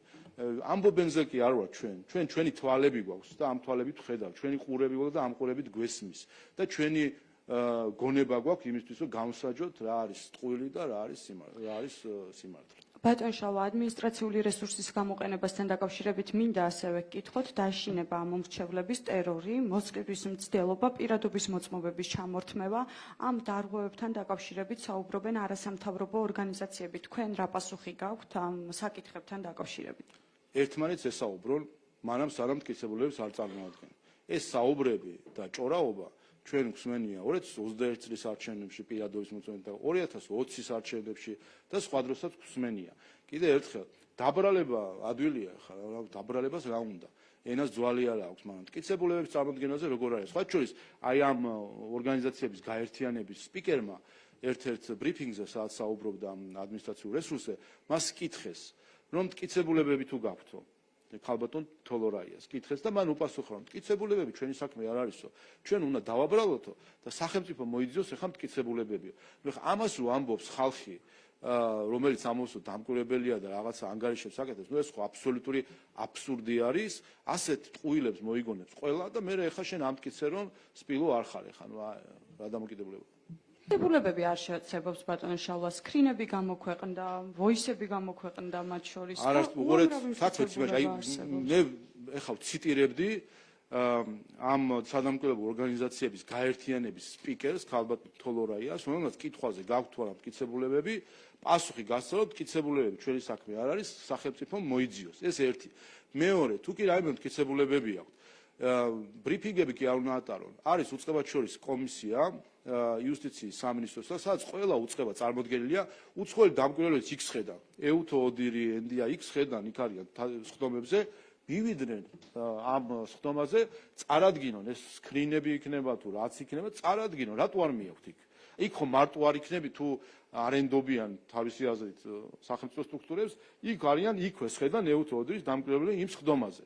ჩატარდა თუ არ ვცდები 7 სხდომა უკვე არც ერთზე არ მისულან NGO-ები, არც ერთზე არ მისულან ოპოზიციის წარმომადგენლები. ეს გვაფიქრებინებს ჩვენ საღი აზრის დონეზე და ამის არ გვჭირდება რომ პოლიტიკოსი სტატია დაიწეროს, შეგვიძლია ჩვენ თვითონ გამსაჯოთ რომ აი უყურეთ ადამიანი აბრალებს რაღაცას, მე ეკითხებიან მტკიცებულება თუ გაქვს რომ ამაზე პასუხობს რომ მტკიცებულება რა ჩემი საქმეა სახელმწიფო მოიძიოსო, მე იგებ რომ სახელმწიფოს შექმნილია კომისია, სადაც უცხოელები შედან და იქ არ მიდის ეს მტკიცებულებები თუ რამე სკრინები აქვს, არ მიაქვს, შესაბამისად გამოგვაქვს დასკვნა რომ ეს არის დაბრალება და არა რაიმე ხელშესახები ფაქტი.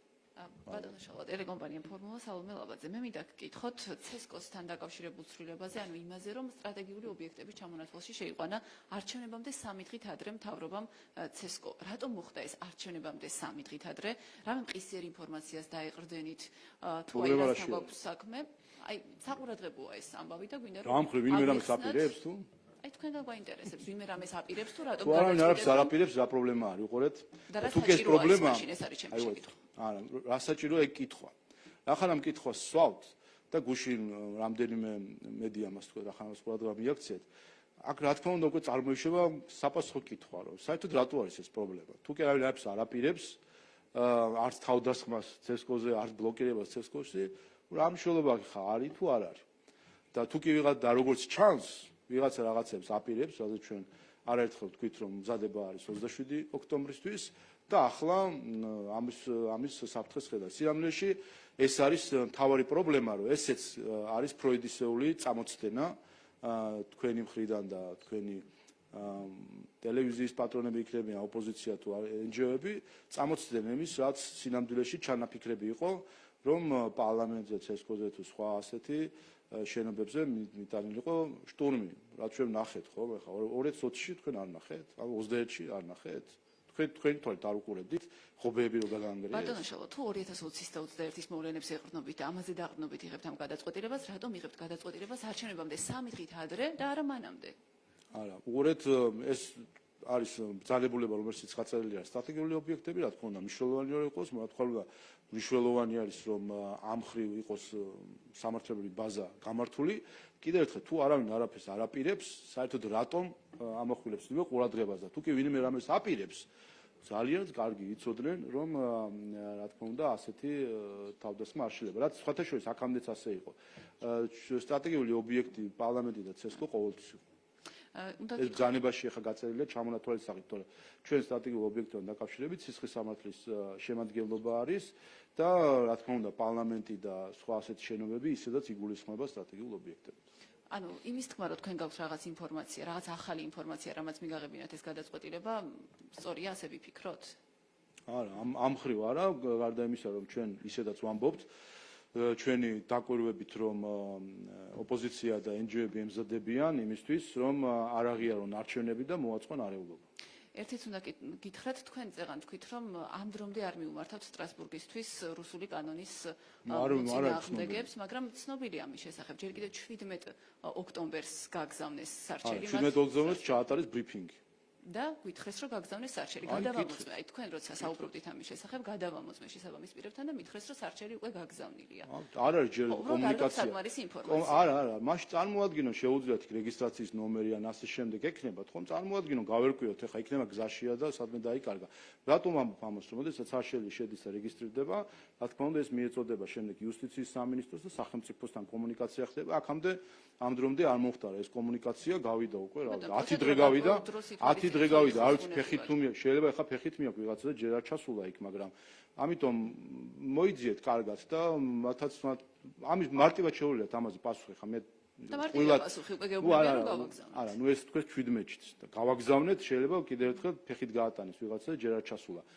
ხო, მარტივი არის, თქვა ან რეგისტრაციის ნომერი რა არის, ან როდის რომელ თარიღში დარეგისტრირდა, ამაში არაფერი პრობლემა არ არის. ახლა როდის გასაგებია რომ აპირებენ და ეს მოხდება და მათი სრული უფლებაა, რა თქმა უნდა, უბრალოდ საეჭვო გარემოება არის, რომ 10 დღეა გასული და ჯერჯერობით სახელმწიფომ არაფერი არ იცის ამის შესახებ. ერთიც უნდა გითხრათ ამ კანონთან დაკავშირებით, უკვე მეორე ბრიფინგია საუბრობთ იმაზე, რომ ბოლო ამიტომ კიდევ ერთხელ, აი ამ თემას რო გააშუქებთ, კი ის კი არ ვქოთ ასე თქვენს ამბობენ რომ გავაგზავნეთო. დაინტერესდით ხო სხვაგან ითხოვთ ხოლმე მტკიცებულებებს. რა ვიცი რეგისტრაციის ნომერი ან სხვა რაღაცა ექნება დოკუმენტი, რომლითაც დასტურდება რომ ჩაბარდა სასამართლოს და გაიარა რეგისტრაცია.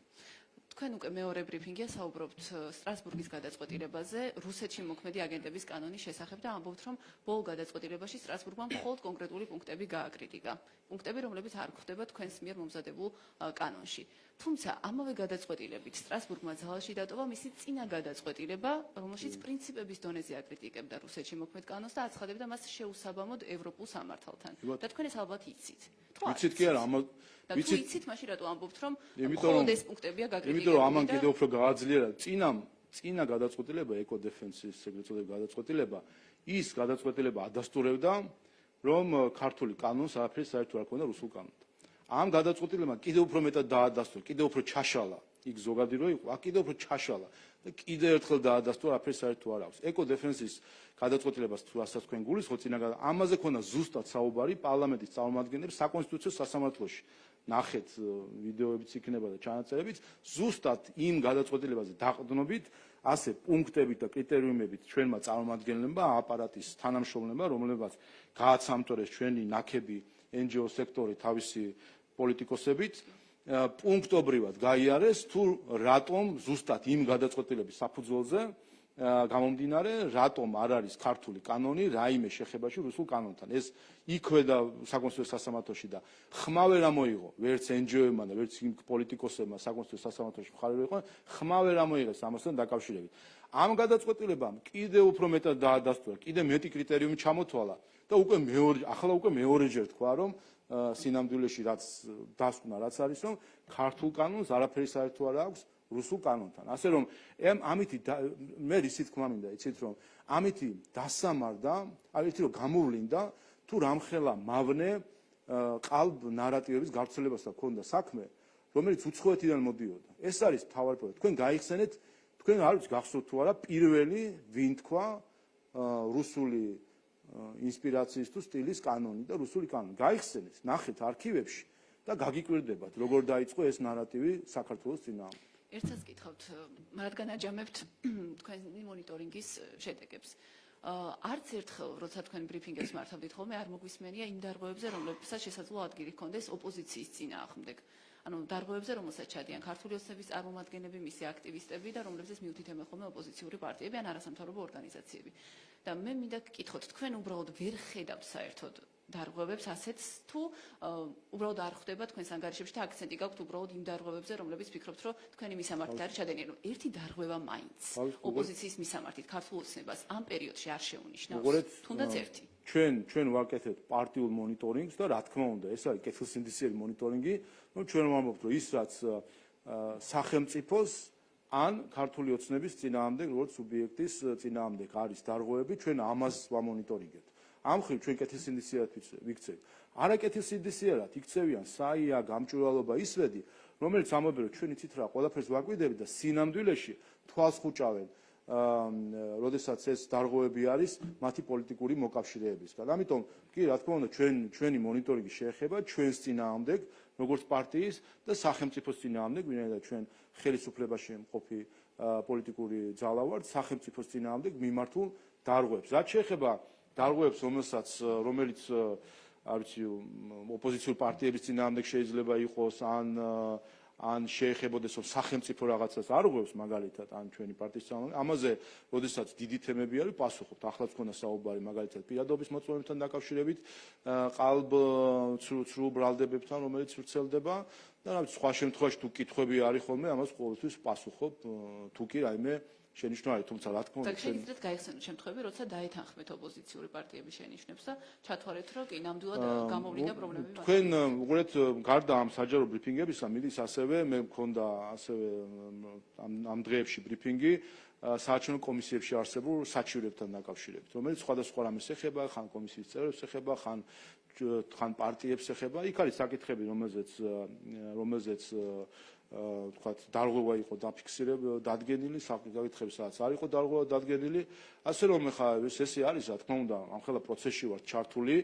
თქვენ წარმოიდგინეთ და ამაზეც გქონდა საუბარი საარჩევნო კომისიის წევრებზე, აი ადმინისტრაციული რესურსი და ნახეთ თქვენ, ნუ არის აბსოლუტურად სასაცილო რიცხვი არის საჩივრებისა შესული ადმინისტრაციულ რესურსთან დაკავშირებით და საარჩევნო აგიტაციის წესების დარღვევასთან დაკავშირებით. სასაცილო, ხო ბოლო ის არ ვიცი, მაგრამ NGO-ებისგან იყო სულ 60 საჩივარი შესული დაახლოებით და პარტიებსაც თუ დაამატებდი დაახლოებით 100 გამოდიოდა 2 თვეა მიდის ამხელა კამპანია და როგორი საჩივრები იყო მაგალითად და აქედან უმეტესობა NGO-ების საჩივრების 65% ეხებოდა საჯარო მოხელე მუნიციპალიტეტში რაღაცა დაპოსტა. თან დაპოსტა ის კი არა რაღაც პოლიტიკური მოწოდებები და ასე შემდეგ. ძირითადად ეხებოდა კონცერტი რო ტარდება იმ ბანერის დადებას, ასე ვთქვათ. და რა შემთხვევაში 45,000 საჯარო მოხელიდან სულ მათი ასე ვთქვათ დაბრალებით და ამას დაადგენს შემდეგ მათი აზრით 45,000 საჯარო მოხელიდან 35-მა დაარღვია ეს. თანი გამეორებებიც არის და ალბათ 30-ს ეხება 45,000-დან, რაც არის 0.1% და კომისიებზე იყო იქ რამდენიმე შემთხვევაზე დაპოსტეს თუ რაღაცა თქვენსო, სულ იყო თუ არ ვცდები, აღარ მახსოვს 5 შემთხვევა დაახლოებით ალბათ 53,000 თუ რა 50,000 კომისიის წევრი არის. 50,000-დან 5 შემთხვევაზე დაობენ. აი ეს ხო თავად აჩვენებს რამდენად აბსურდული არის ეს საჩივრები და სხვა შორის და ეხლა თქვენ წარმოიდგინეთ ეხლა ესეთ საჩივრების სხვაგან რომ მოხდეს. ამერიკაში იცით რომ ილონ მასკმა გამოაცხადა რომ პეტიციას ვინც შეუერთდება ყოველდღე მილიონს გაათამაშა. წარმოიდგინეთ ეხლა ჩვენ რო ეგ გვექნა და აქ ჯილდოები დაგვეწესებინა ეს ხო იქნებოდა საარჩევნო მოსყიდვა. ანუ შეხედეთ სხვა ქვეყნებში კამპანია როგორი არის, პოლარიზაციას რო გვედავებიან, რა პოლარიზაციას კანდიდატს ორჯერ ესრულეს და კლაუდნენ, ხო? ამიტომ გამოდის რომ ოპოზიციის ზოგიერთი შენიშვნა, ზოგიერთი პრეტენზია მათი დაკავშირებული დარღვევებთან მიგაჩნიათ საფუძვლიანად და ანუ რა თქმა უნდა იქნება ახლა ეს კამპანია არის და რაღაცა გადაცდომები იქნება. კიდევ ერთხელ ეს არის ძალიან დიდი მასშტაბის ღონისძიება. სადაც არის ჩართული 50,000 კომისიის წევრი. სადაც ჩართული არის არ ვიცი რამდენი არ ვიცი ათეულობით როგორ იქნება 1000 პარტიული აქტივისტები ყველა მხრიდან, ხო? ანუ ჩათვალეთ რომ დაახლოებით ჯამში ალბათ 100,000 ადამიანი საქართველოს მოქალაქე საქართველოს ტერიტორიაზე ჩართული არის რაღაცნაირად ამ საარჩევნო პროცესში. ხა აქ რაღაცა დარღვევა იქნება, ხო ფაქტია, მაგრამ უყურეთ, აი რა დარღვევა უნდა იყოს, ჩამოვედი და სულ აღმოჩნდა რომ სულ საჩივარი არის მაქსიმუმ 100 საჩივარი დაწერილი აი ესეთ სტილის დარღვევებზე, რომელიც ადმინისტრაციულ რესურსს ან ამის სხვას შეეხება და თან იქაც სასაცილო ბრალდებებით, რომელსაც არანაირი გავლენა რა თქმა უნდა არჩევნებზე არ იქნება. გამარჯობა, სალომე გველებიანი, მთავარი არხი. Ჩვენ ინფორმაციით ქართული ოცნების წარმომადგენლები ყიდულობენ ფრენის ბილეთებს დუბაის მიმართულებით 27 ოქტომბერს. გაქვთ თუ არა თქვენ ამასთან დაკავშირებით ინფორმაცია? არც ბილეთი ვაქვს და არც ინფორმაცია. თქვენი გუნდის წევრებს არ გაქვთ ამასთან დაკავშირებით ინფორმაცია? სხვა შორის ხო თავიდან გაგვეცენ საერთოდ რა იყო და მე მივხვდით რომ ალბათ გულისხმობთ ბრძოლა რომელიც იმართება 27-ში, ხო, აქედან დაიწყეთ ალბათ ამაზე საუბარი თუ რაზეა საუბარი, საერთოდ ვერ მივხვდით დუბაიში. თუ არ ვცდები დუბაიში არის და საყურებლად მიდია? არა, საერთოდ საიდან მოდიოდა ვერ მივხვდით რატო რა შუაშია დუბაი და რა შუაშია 27. ხო და მე ბოლოს მივხვდით რომ UFC-ს ბრძოლაზეა ალბათ საუბარი და მაქედან გაგვდეჭვები თუ რა ვიცი რა არის. ჩვენ 27 ოქტომბერს გეგმავთ აღნიშნოთ ქართველი ხალხის გამარჯვება და ვიყოთ რა თქმა უნდა ქართველ ხალხთან ერთად იმისთვის რომ ეს გამარჯვება აღნიშნოთ. კიდევ ერთი კითხვა მაქვს, იმ შემთხვევაში თუ ქართული ოცნება წააგებს არჩევნებს, აპირებთ თუ არა მშვიდობიანი გზით გადააბაროთ ხელისუფლება? ჩვენ მემზადებით გამარჯვებისთვის და კითხვა არის თქვენს მიმართ, პარტიული ტელევიზიების მიმართ, კითხვა არის რადიკალური ოპოზიციის მიმართ, კითხვა არის NGO-ების მიმართ და კითხვა არის ზოგიერთი უცხოელის მიმართ, მათ შორის დიპლომატების თუ პოლიტიკოსების. აი 26 ოქტომბერს ხალხი რო გამოვა და თავის გადაწყვეტილებას იტყვის და განაჩენს იტყვის იმაზე, რომ ის ვინც ომში მიაქანებს ამ ქვეყანას, მას პოლიტიკური შანსები ამ ქვეყანაში არ აქვს. ის ვინც აგინებს ეკლესიას, ის ვინც არის ავიც ყველაფრის რაც კი ჩვენი ღირებულებები არის, აი ამის ძირის გამომთხრელი, ის ვინც ამბობს რომ საქართველოს უნდა იმართოს არა ქართული ხალხის ინტერესებით, არამედ სხვა ხალხების ინტერესებით. აი ეს ხალხი ამ არჩევნების შემდეგ როგორ განწყობაზე იქნება და რას აპირებს რომ რა უთხრას ქართულ ხალხს თუ რატომ იყვნენ დაკავებული ამ მავნებლობით, რატომ იყვნენ უცხო ინტერესების მსახურები ამ წინასაარჩევნო კამპანიაში და რატომ ჰქონდათ ეს მიდგომა საბოლოო ჯამში, რომელიც სიძულვაზე, მათ შორის საქართველოს მოსახლეობის უმეტესობის მტრად გამოცხადებაზე და მათ შორის ფორმულას მასე ვნახე, არ ვიტყვი ახლა მე იმ მსახიობის სახელს და გვარს, სირცხვილი იყო ის ვიდეო, რაც მე ვნახე, ერთ-ერთი მსახიობი, რომელიც საქართველოს მოსახლეობის უმრავლესობას, ან მათ ვინც ქართულ ოცნებას მხარს უჭერს, აი არ ვიცი, ისეთ შეურაცხყოფას აყენებდა ადამიანი, რომელიც მსახიობია და სცენაზე გამოდის, ხომ? არ შეიძლება უბრალოდ ასეთ მდგომარეობაში ჩაიგდო საკუთარი თავი, რომ ასეთი ზიზღი აფქვიო საჯაროდ სოციალურ მედიაში თუ ასე შემდეგ. დადგება 27 ოქტომბერი, ქართველი ხალხი თავის ვერდიქტს გამოიტანს და ამ საზოგადოებამ ერთად უნდა იცხოვროს კვლავ. და რა თქმა უნდა, როცა ასე შეირცხვინა თავი, შეირცხვინეს თავი ზოგიერთმა NGO-ს წარმომადგენლებმა, უცხოელებმა, ოპოზიცია რო შერცხვენილია, ეგ სხვა საქმე არის კიდე და ასე შემდეგ, აი ეს თავს რო შეირცხვენ, აი მე რა პასუხი ექნება ქართული საზოგადოებისთვის. ვერ გეტყვით ხარც მას, მაგრამ თქვენს ძალიან ასე ვთქვათ აქტიურად აშუქებთ ამ ვიდეოს. თორნიკე კოპლატაძე, Euronews Georgia. თქვენ ხსენეთ ადმინისტრაციულ ჩარევასთან დაკავშირებით ისაუბრეთ, რომ ოპოზიციის პარტიები განსაკუთრებით ახსენეთ პრეზიდენტი და ასევე გახარიეს პარტიიდან, რომ იყო საფუძვლიანი ეჭვი, რომ იმეილებთან დაკავშირებით იყენებდა ადმინისტრაციულ რესურსს, მაგრამ ესეც არის ეჭვი ხომ, არ არის აქაც მტკიცებულებები და რა განასხვავებს ამას იმ საფუძვლიანი ეჭვებისგან, რომ ქართული ოცნებაც იყენებს ადმინისტრაციულ რესურსს, მაგალითად იქნება ეს აქციაზე ჩამოყვანის ხალხის, ჩვენ ვნახეთ ბევრი ვიდეოები და ვოისები და მესიჯები, სკრინშოტები, სადაც სხვადასხვა სექტორში დასაქმებულებს აძალებდნენ, რომ ჩამოსულიყვნენ თბილისში აქციაზე. რა განსხვავება არის ამ ორ ადმინისტრაციულ რესურსის გამოყენებას შორის და რატომ არის ის საფუძვლიანი ეჭვი და ეს უსაფუძვლო ბრალდება? რაც შეეხება ქაბადონ სალომეს, ეს არ მხოლოდ ეჭვია, არამედ ეს დადასტურებული ფაქტად შეგვიძლია ჩავთვალოთ, იმიტომ რომ ადამიანი ამბობს, რომ არჩევნების დღეს აპირებს იზეიმოს საკუთარი პოლიტიკური ბანაკის გამარჯვება პრეზიდენტის ადმინისტრაციულ შენობაში. ეს თქვა პირდაპირ, რომ აპირებს იზეიმოს თავისი პოლიტიკური ბანაკის გამარჯვება.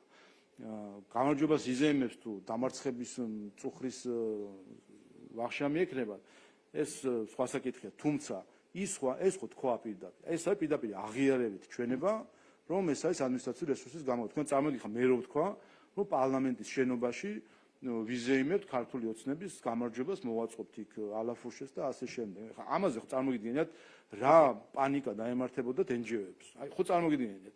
ან პრემიერ-მინისტრმა თქვას, რომ კანცელარიის შენობაში მოეწყობა ქართული ოცნების გამარჯვების აღსანიშნავი დღესასწაული და იქნება ფეიერვერკები. წარმოგიდგენთ ამაზე რა პანიკას დაიმართებენ არასამთო და აქ რა არის, ახლა ჩუმად რო არიან ხო ერთი პრობლემა არის ამ საკითხი, მაგრამ ყველაზე მთავარი პრობლემა არის კითხვაში, რატომ არიან ჩუმად? ანუ ეს ხო განზრახ ხელის დაფარება არის დარღვევისთვის, ხო? რაც ერთი, მეორე რაც შეეხება მეილებს, ნუ აქაც ფაქტი, აქ მე უფრო მორიდებული ეჭვი გამოვთქვი, ასე ვთქვათ, ვინაიდან შეუძლებელია რომ ასეთი ბაზა შექმნა, ასე ვთქვათ, და ერთობლივად დააგზავნო მეილები და ეს არ არის რაღაც ანონიმური მეილი დაგზავნილი, ეს არის გიორგი გახარიას სახელით დაგზავნილი მეილი, რაც აჩვენებს, რომ მათი პარტიის საქმიანობა არის და აქედან ეჭვი არის, იქიდან გამომდინარე, რომ მის პარტიაში და პარტიაში ახლო მყოფ NGO-ებში, რომლებიც სხვადასხვა ჯგუფების სპიკერები არიან ახლა, როგორც ეგრეთ წოდებული ნეიტრალური დამკვირვებლები, მათ ჰქონდათ წვდომა ამ პერსონალურ ინფორმაციაზე და სავარაუდოდ შეიძლება ეს ბაზა ჰქონდეს. რაც შეეხება 23 ოქტომბრის ღონისძიებას, 23 ოქტომბერს, ნუ არ ვიცით ხა, ესეც ხო სასწაულია, რომ ანუ იმდენი ადამიანი იყო, რომ ხო ხედავთ, რომ დათულაც გიჭირს, ხო? ასეულობით 1000 ადამიანი იყო იქ მოსული. აქ საუბარი ვინმეს იძულებაზე, ნუ ხო უბრალოდ სასაცილო არის, ხო? აი თუ კი თქვენ ფიქრობთ, რომ ესე იგი, არ ვიცი, შეიძლება თქვენი ასეულობით 1000 თანამოქალაქის იძულება შეუძლება ვინმეს, თქვენ თუ ამას ფიქრობთ თქვენს თანამოქალაქეებზე, მაშინ თქვენი ქვეყანა არიცით, თქვენი სამშობლო და თქვენი ერის და საზოგადოება არიცით. რაც შეეხება სხვა საკითხებს, იყო რაღაც ჩანაწერი თუ არ იყო ჩანაწერი, ამას ვამბობ ზუსტად. არსებობს უწყებად შორის კომისია, მიიტანონ იქ. ჩვენ რასაც ვამბობთ, ამაზე მიმართავთ ხოლმე სხვადასხვა უწყებებს, იქნება ეს დამსადამკვირვებლო ორგანიზაცია თუ ოფიციალური უწყებები. თუ კი რაიმე აქვთ ამაზე ჩვენ კი არ უნდა გავცეთ პასუხი. მიმართონ უწყებად შორის კომისიას, მიმართონ არ ვიცი სხვა ვისაც ეს ეხება და კიდევ ერთხელ უწყებად შორის კომისიაში ეს ის კი არ არის მივედით და აზრი არ აქვს, დაგვხვდება იქ იუსტიციის მინისტრი და ყველაფერს გვეტყვის უარს. ესეთი დამოკიდებულება თუ აქვს არ ვიცი მე. იქვე არიან უცხოელი დამკვირვებლებიც, EU-თუ ოდრიც იქზის, ყველა იქ ხედა. მივიდნენ, თუ კი რაიმე აქვს ხელმოსაკეთი წარადგინონ. ნახოთ. ორი კითხვაც მაქვს თუ შეიძლება. თქვენ ახსენეთ, რომ ოპოზიციის ლიდერები, პარტიები, მათი მხარდაჭერები საკმაოდ ცუდ რიტორიკას გამოიყენებენ მმართველი პარტიისა და არა მხოლოდ მათი ამომრჩევლის მხრიდან, მაგრამ ჩვენ ასევე გვესმის ზუსტად იგივე მეორე მხრიდანაც ქართული ოცნების წარმომადგენლები და მათი მხარდაჭერებიც შეურაცხყოფას მიაყენებენ როგორც ოპოზიციური პარტიის ლიდერებს, ასევე მათ ამომრჩევლებს. ამაზე რატომ აკეთდება კომენტარები და კიდევ ერთი იმაზე იყო საუბარი მმართველი პარტიის ბანერების ჩამოხევაზე და გადაფარვაზე და ასე შემდეგ, მაგრამ როდესაც საქმე მიდგა ოპოზიციური პარტიის ბილბორდზე სხვა რაღაცის ჩამოფენას, ეს თქვენგან იყო მიღებული და ეს ხალხის პასუხი იყო და კვლავ რა განსხვავება ამ ორ შემთხვევას შორის? ერთი პოლარიზაცია რომ არის გამოწვევა, ეს ფაქტია, ამას ყველა ამბობს, თუმცა ეს არ არის ქართული ფენომენი, ესეც უნდა ვთქვათ. პოლარიზაციას რა აღვივებს, ამაზე ჩვენ არაერთხელ გვითქვამს. ეს არის ის დეზინფორმაცია, რომელიც ვრცელდება ხოლმე და ეს იწვევს შემდეგ ამ რეაქციებს. ეს ერთი. მეორე, რაც შეეხება რიტორიკას, ჩვენ რომ მათზე ვამბობთ და ჩვენზე არ ვსაუბრობთ, ჩვენსაც ვჩივით, ხო? ჩვენს წინააღმდეგ რაც არის, იმას ვჩივით. პირველი. მაგრამ ორმაგი სტანდარტი თუ არ გამოდის? არა, ეს არის ჩვენი სტანდარტი იმ მხრივ, რომ ჩვენაც გვეხება იმას ვჩივით, ხა ისინი თავისას ჩივიან. შემდეგ სადღაცას ეს უნდა გაირკვეს, ხო? პრობლემა ის არის, რომ ჩვენ არ გვყავს მედია, რომელიც მაგალითად ამას ობიექტურად გააშუქებდა და დაალაგებდა და იტყოდა, რომ აი ეს რიტორიკა და ეს რიტორიკა. იმიტომ რომ იცით რა, ჩვენ რო ყავდეს ობიექტური მედია, აღმოაჩენდით ერთ რამეს და ჩვენ ამაზე ამ კამპანიის სრულობის დროს არაერთხელ გავუსვით ხაზი. თქვენ აღმოაჩენდით რა იყო ქმედება და რა იყო უკუქმედება. ჩვენ ყოველ ჯერზე, მათ შორის უცხოელ პოლიტიკოსებთან დაკავშირებითაც ეს არაერთხელ გვითქვამს საჯაროთაც და დახურულ კარს მიღმათაც გვითქვამს ბევრისთვის, რომ ჩვენ არ ვიწყებთ არასდროს. მაგრამ როდესაც არის ქმედება, ჩვენგან მოყვება უკუქმედება. როდესაც ჩვენ ვხედავთ უცხოელებისგან თავდასხმას საქართველოს პარლამენტის წევრებზე, არ ვიცი, სიტყვიერს გულისხმობ, რა თქმა უნდა, ამას პასუხი მოყვება. როდესაც ჩვენ ვხედავთ ოპოზიციისგან ვხედავთ სიძულვის კამპანიას, რა თქმა უნდა, ამაზე პასუხი მოყვება. ეს ბუნების კანონი არის. ჩვენ ყოველთვის თავაზობთ, რომ იყოს გარემო, რომელიც უზრუნველყოფს უფრო მშვიდ დისკუსიას და ასე შემდეგ. ვიღებთ რას, რომ ხა წარმოგიდგენთ, მთელი კამპანია აწყობილი კი არა, ასე შევიდნენ არჩევნებში, რომ გვაბრალებენ, რომ ვართ რაღაც აი სტოლობის ნიშანი, რაც დასვეს. არ მინდა რომ მათი ეს ნარატივი გამიმეორო და რა თქმა უნდა, ამაზე რეაქციები შემდეგ არის. რაც შეეხება ბანერების საკითხს, მე უბრალოდ ვთქვი, რომ ამაზე კიდე ერთხელ ხა მოსახლეობის ნახევარს რომ გამოაცხადე მტრად. არ ვიცი თქვენს ვებგვერდზე იყო თუ არა ეს ბანერი პოპულარიზირებული და ასე ვთქვათ გავრცელებული, მაგრამ აქ მყოფი მედიების ოპოზიციური მედიების გვერდზე იყო ეს ბანერი, რომელზეც საქართველოს მოქალაქეების უმრავლესობას აცხადებდნენ მტრად. ჩვეულებრივ მტრად აცხადებდნენ, ხო? და ამისი ერთი ის ვინც გააკეთა იქ ხო ცალკე ამბავი არის და არც ვიცით მე მგონი დადგენილი არ არის, მაგრამ უпроსტოდ არის რაღაცა ჯგუფია. მაგრამ ხო ეს ხო ხედავთ სინამდვილეში აქ რა ხდება, ვიღაცამ გადადება, ეგრევე ცელდება, ის მედია ვინც ამის ტირაჟირებას აკეთებს ფაშიზმის ტირაჟირებას. ეს უნდა ითქვას ცალსახად და ეს მედიები ფინანსდება ევროკავშირიდან, უცხოური წყაროებიდან, რომელიც ჩვეულებრივ ფაშიზმის ტირაჟირება არის. და ნუ რავინ ერთ-ერთი უცხოელი დიპლომატი ახლა აქ თვალში ნაცავს ნუ შემოგვაყრეს. ეს არის ფაშიზმი, როდესაც მოსახლეობის ნახევარზე მეც და მოსახლეობის უმრავლესობას აცხადებს მტრად. ეს არის ფაშიზმი და შესაბამისად ამას რეაქციები მოყვება. ჩვენ ყოველ ჯერზე კიდევ ერთხელ აი ამ კამპანიის სველობის დროს სპეციალურ ბრიფინგებს ვატარებდით, ვამბობდით, რომ აი დაიწყეს სიძულვილის კამპანია. რეაქცია ნული იყო ადგილობრივი დამკვირვებლებისგანაც, ნული იყო დონორებისგანაც და დონორებსაც მიმართავდით, თქვენი დაფინანსებული მედია თუ NGO არის ამაში ჩართული. რეაქცია ნული იყო ამაზე და რა თქმა უნდა შემდეგ ჩვენ ამაზე როცა მათგან არ არის რეაქცია, ჩვენგან არის უკვე რეაქცია. და ერთსაც გითხავთ თუ შეიძლება. თქვენ ახსენეთ რომ ძალიან მშვიდ გარემოში მიდის წინა საარჩევნო კამპანია. თუ ის შედეგი დაფიქსირდა რა ვიცით რომ თქვენ გჯერათ და თქვენი მონაცემებით ქართული ოცნება იგებს და იღებს უმრავლესობას, მაგრამ იმ შემთხვევაში თუ ქართულმა ოცნებამ ვერ აიღო უმრავლესობა, გადაცემს თუ არა ძალაუფლებას მშვიდობიანად ოპოზიციებს. ჩვენ მემზადებით გამარჯვებისთვის და ჩვენ ვიცით და ვნახეთ ეს 23 ოქტომბერს, ვნახეთ ჩვენ, თქვენს, შიგნითაც, გარეთაც ყველამ ვნახა სადგას ქართველი ხალხი. მათ შორის ვნახა ვიზუალურად, ვნახა 20 ოქტომბერი და ვნახა 23 ოქტომბერი. ზუსტად აი ამ თანაფარდობით დასრულდება ეს არჩევნები, სადაც საქართველოს მოსახლეობა კონსტიტუციურ უმრავლესობას გადასცემს ქართულ ოცნებას. ბატონო შალომეც გითხავთ ერთ კითხვას ისევ თუ შეიძლება გუშინ TV პირველმა თანაინვესტირების ფონდის ყოფილ ხელმძღვანელთან გიორგი ბაჩიაშვილთან ინტერვიუს ანონსი გაავრცელა, სადაც ბაჩიაშვილი ბიძინა ივანიშვილს გარკვეული თანხების მითვისებაში ადანაშაულებს, რას უპასუხებთ მათ?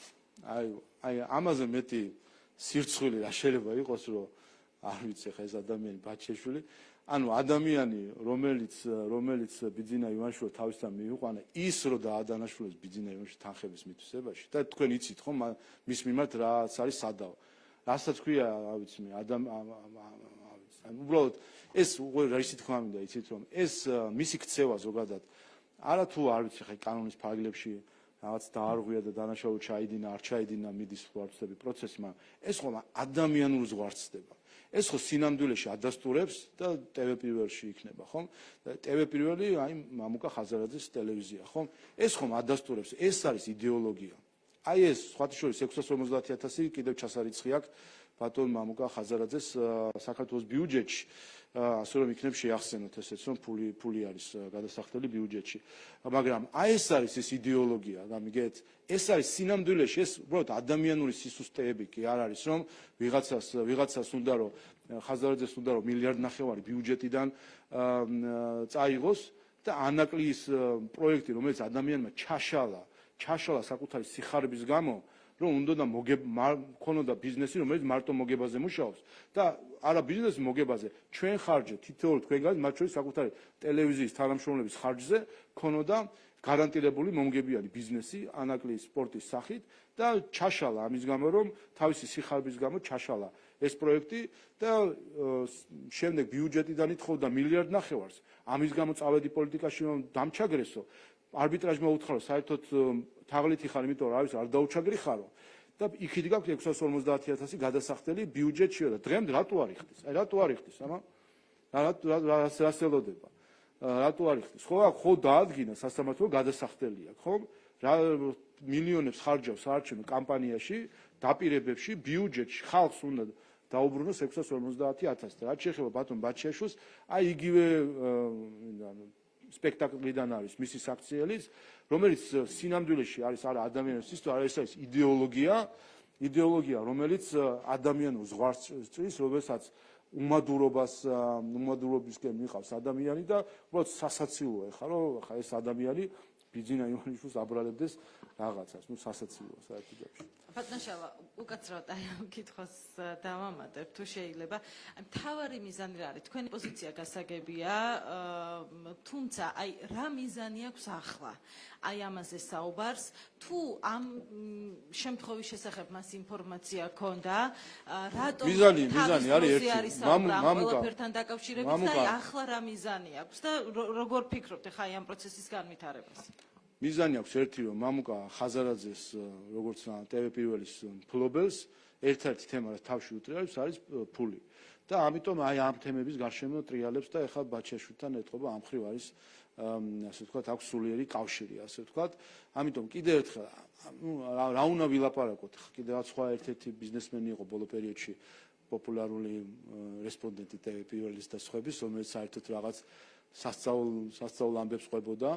და მე რომ ნახეთ რომ როგორ ჩამოქონდა კატერები თუ რაღაც გემები რომლებიც არ ჩამოქონდა და ტყუილს აი აბსოლუტურად აბსურდი ეს ხომ საერთო ჯამში უყურეთ რასაც ჩვენებს აი არჩევნები გადის ბოლომდე და ხო აგვირდებით ახლა მედიაში რა არის რა ასკანდალებენ ან ასე შემდეგ და წარმოგიდგენიათ არჩევნების წინა დღეს არაფერი სათქმელი არაფერი შესაძავებელი ქართულ ოცნებასთან ხელისუფლებასთან ბიძინა ივანიშვილთან არაფერი შესაძავებელი რო არ აქვს გარდა იმისა რომ რომელიღაცა ავიც ამ ადამიანმა დაადგეს ახლა და იჭორაოს TV პირველის ეთერში აი თან ისეთი ამბით რომელსაც ხო იცი არავინ არ დაიჯერებს ახლა რა და ბიძინა ივანიშვილს რომელმაც თავისი ქონების უმეტესობა საქართველოს უანგაროდ მოახმარა და სხვათა შორის დღემდე მადლობა არ მომისმენია იონე ზოსიმეს ხელნაწერის ჩამოტანასთან დაკავშირებით და ეს ბოლო მისი ქველმოქმედება იყო ერთ-ერთი რომ თავისი ქონება ხომ ვინმე აძალებდა ვინმე ეკაჩებოდა რომ თავისი პირადი ქონების უმეტესობა დაეხარჯა საქართველოზე ამას ხარჯავს და ეხლა წარმოგიდგენთ რა აბსურდია რომ ამ ადამიანს დააბრალო რაღაც არ ვიცი მithis აი რანაირად როგორ შეიძლება როდესაც როგორც კი რაიმე საქართველოში არის თემა გასაჭირის ან აი იონე ზოსიმეს ხელნაწერის შემთხვევაში რაღაც სიხარულის მოლოდინი რო იქნებ რაღაც ყველას ოცნების მხარდამჭერსაც და არა მხარდამჭერსაც ოპოზიციასაც ყველას ახსენდება ბიძინა ივანიშვილი რომ იქნებ რომ როგორც ადამიანი რომელიც გვერდში დაუდგება ქვეყანას იმისთვის რომ იქნებ როცა სადღაცას ეკლესია არის რაღაც მხარდასაჭერი და რესტავრაცია ჩასატარებელი რომ ის გაიღებს ამისთვის ფულს ხელნაწერი არის აუქციონზე და ხუთმაგი ოდენობით იყიდის ამ ხელნაწერს როგორც საქართველოში დაბრუნდეს პრემია არის სადაცაც დასაწესებელი იმიტომ გაგვახარეს ჩვენმა სპორტსმენებმა აქაც ბიძინა ივანიშვილი მამუკა ხაზარაძის კიდე $650,000 ენანება ბიუჯეტის ეს $650,000 აიღო და აბა პრემიებში მაინც დაარიგოს $3,000 ასაწყობი აუზი რომ დააყენა წალენჯიხაში ხო და აი ეს არის სინამდვილეში რომ ამ მორალის ხალხი ხაზარაძის მორალის ხალხი როდესაც ხალხს როცა მეტი არაფერი სათქმელი არ აქვს ბიძინა ივანიშვილზე ქართულ ოცნებაზე ეს აჩვენებს აი ეს არის დასტური იმ დიდი გამარჯვებისა რომელსაც ხვალ ქართული ხალხი ქართულ ოცნებასთან ერთად იზეიმებს. მადლობა.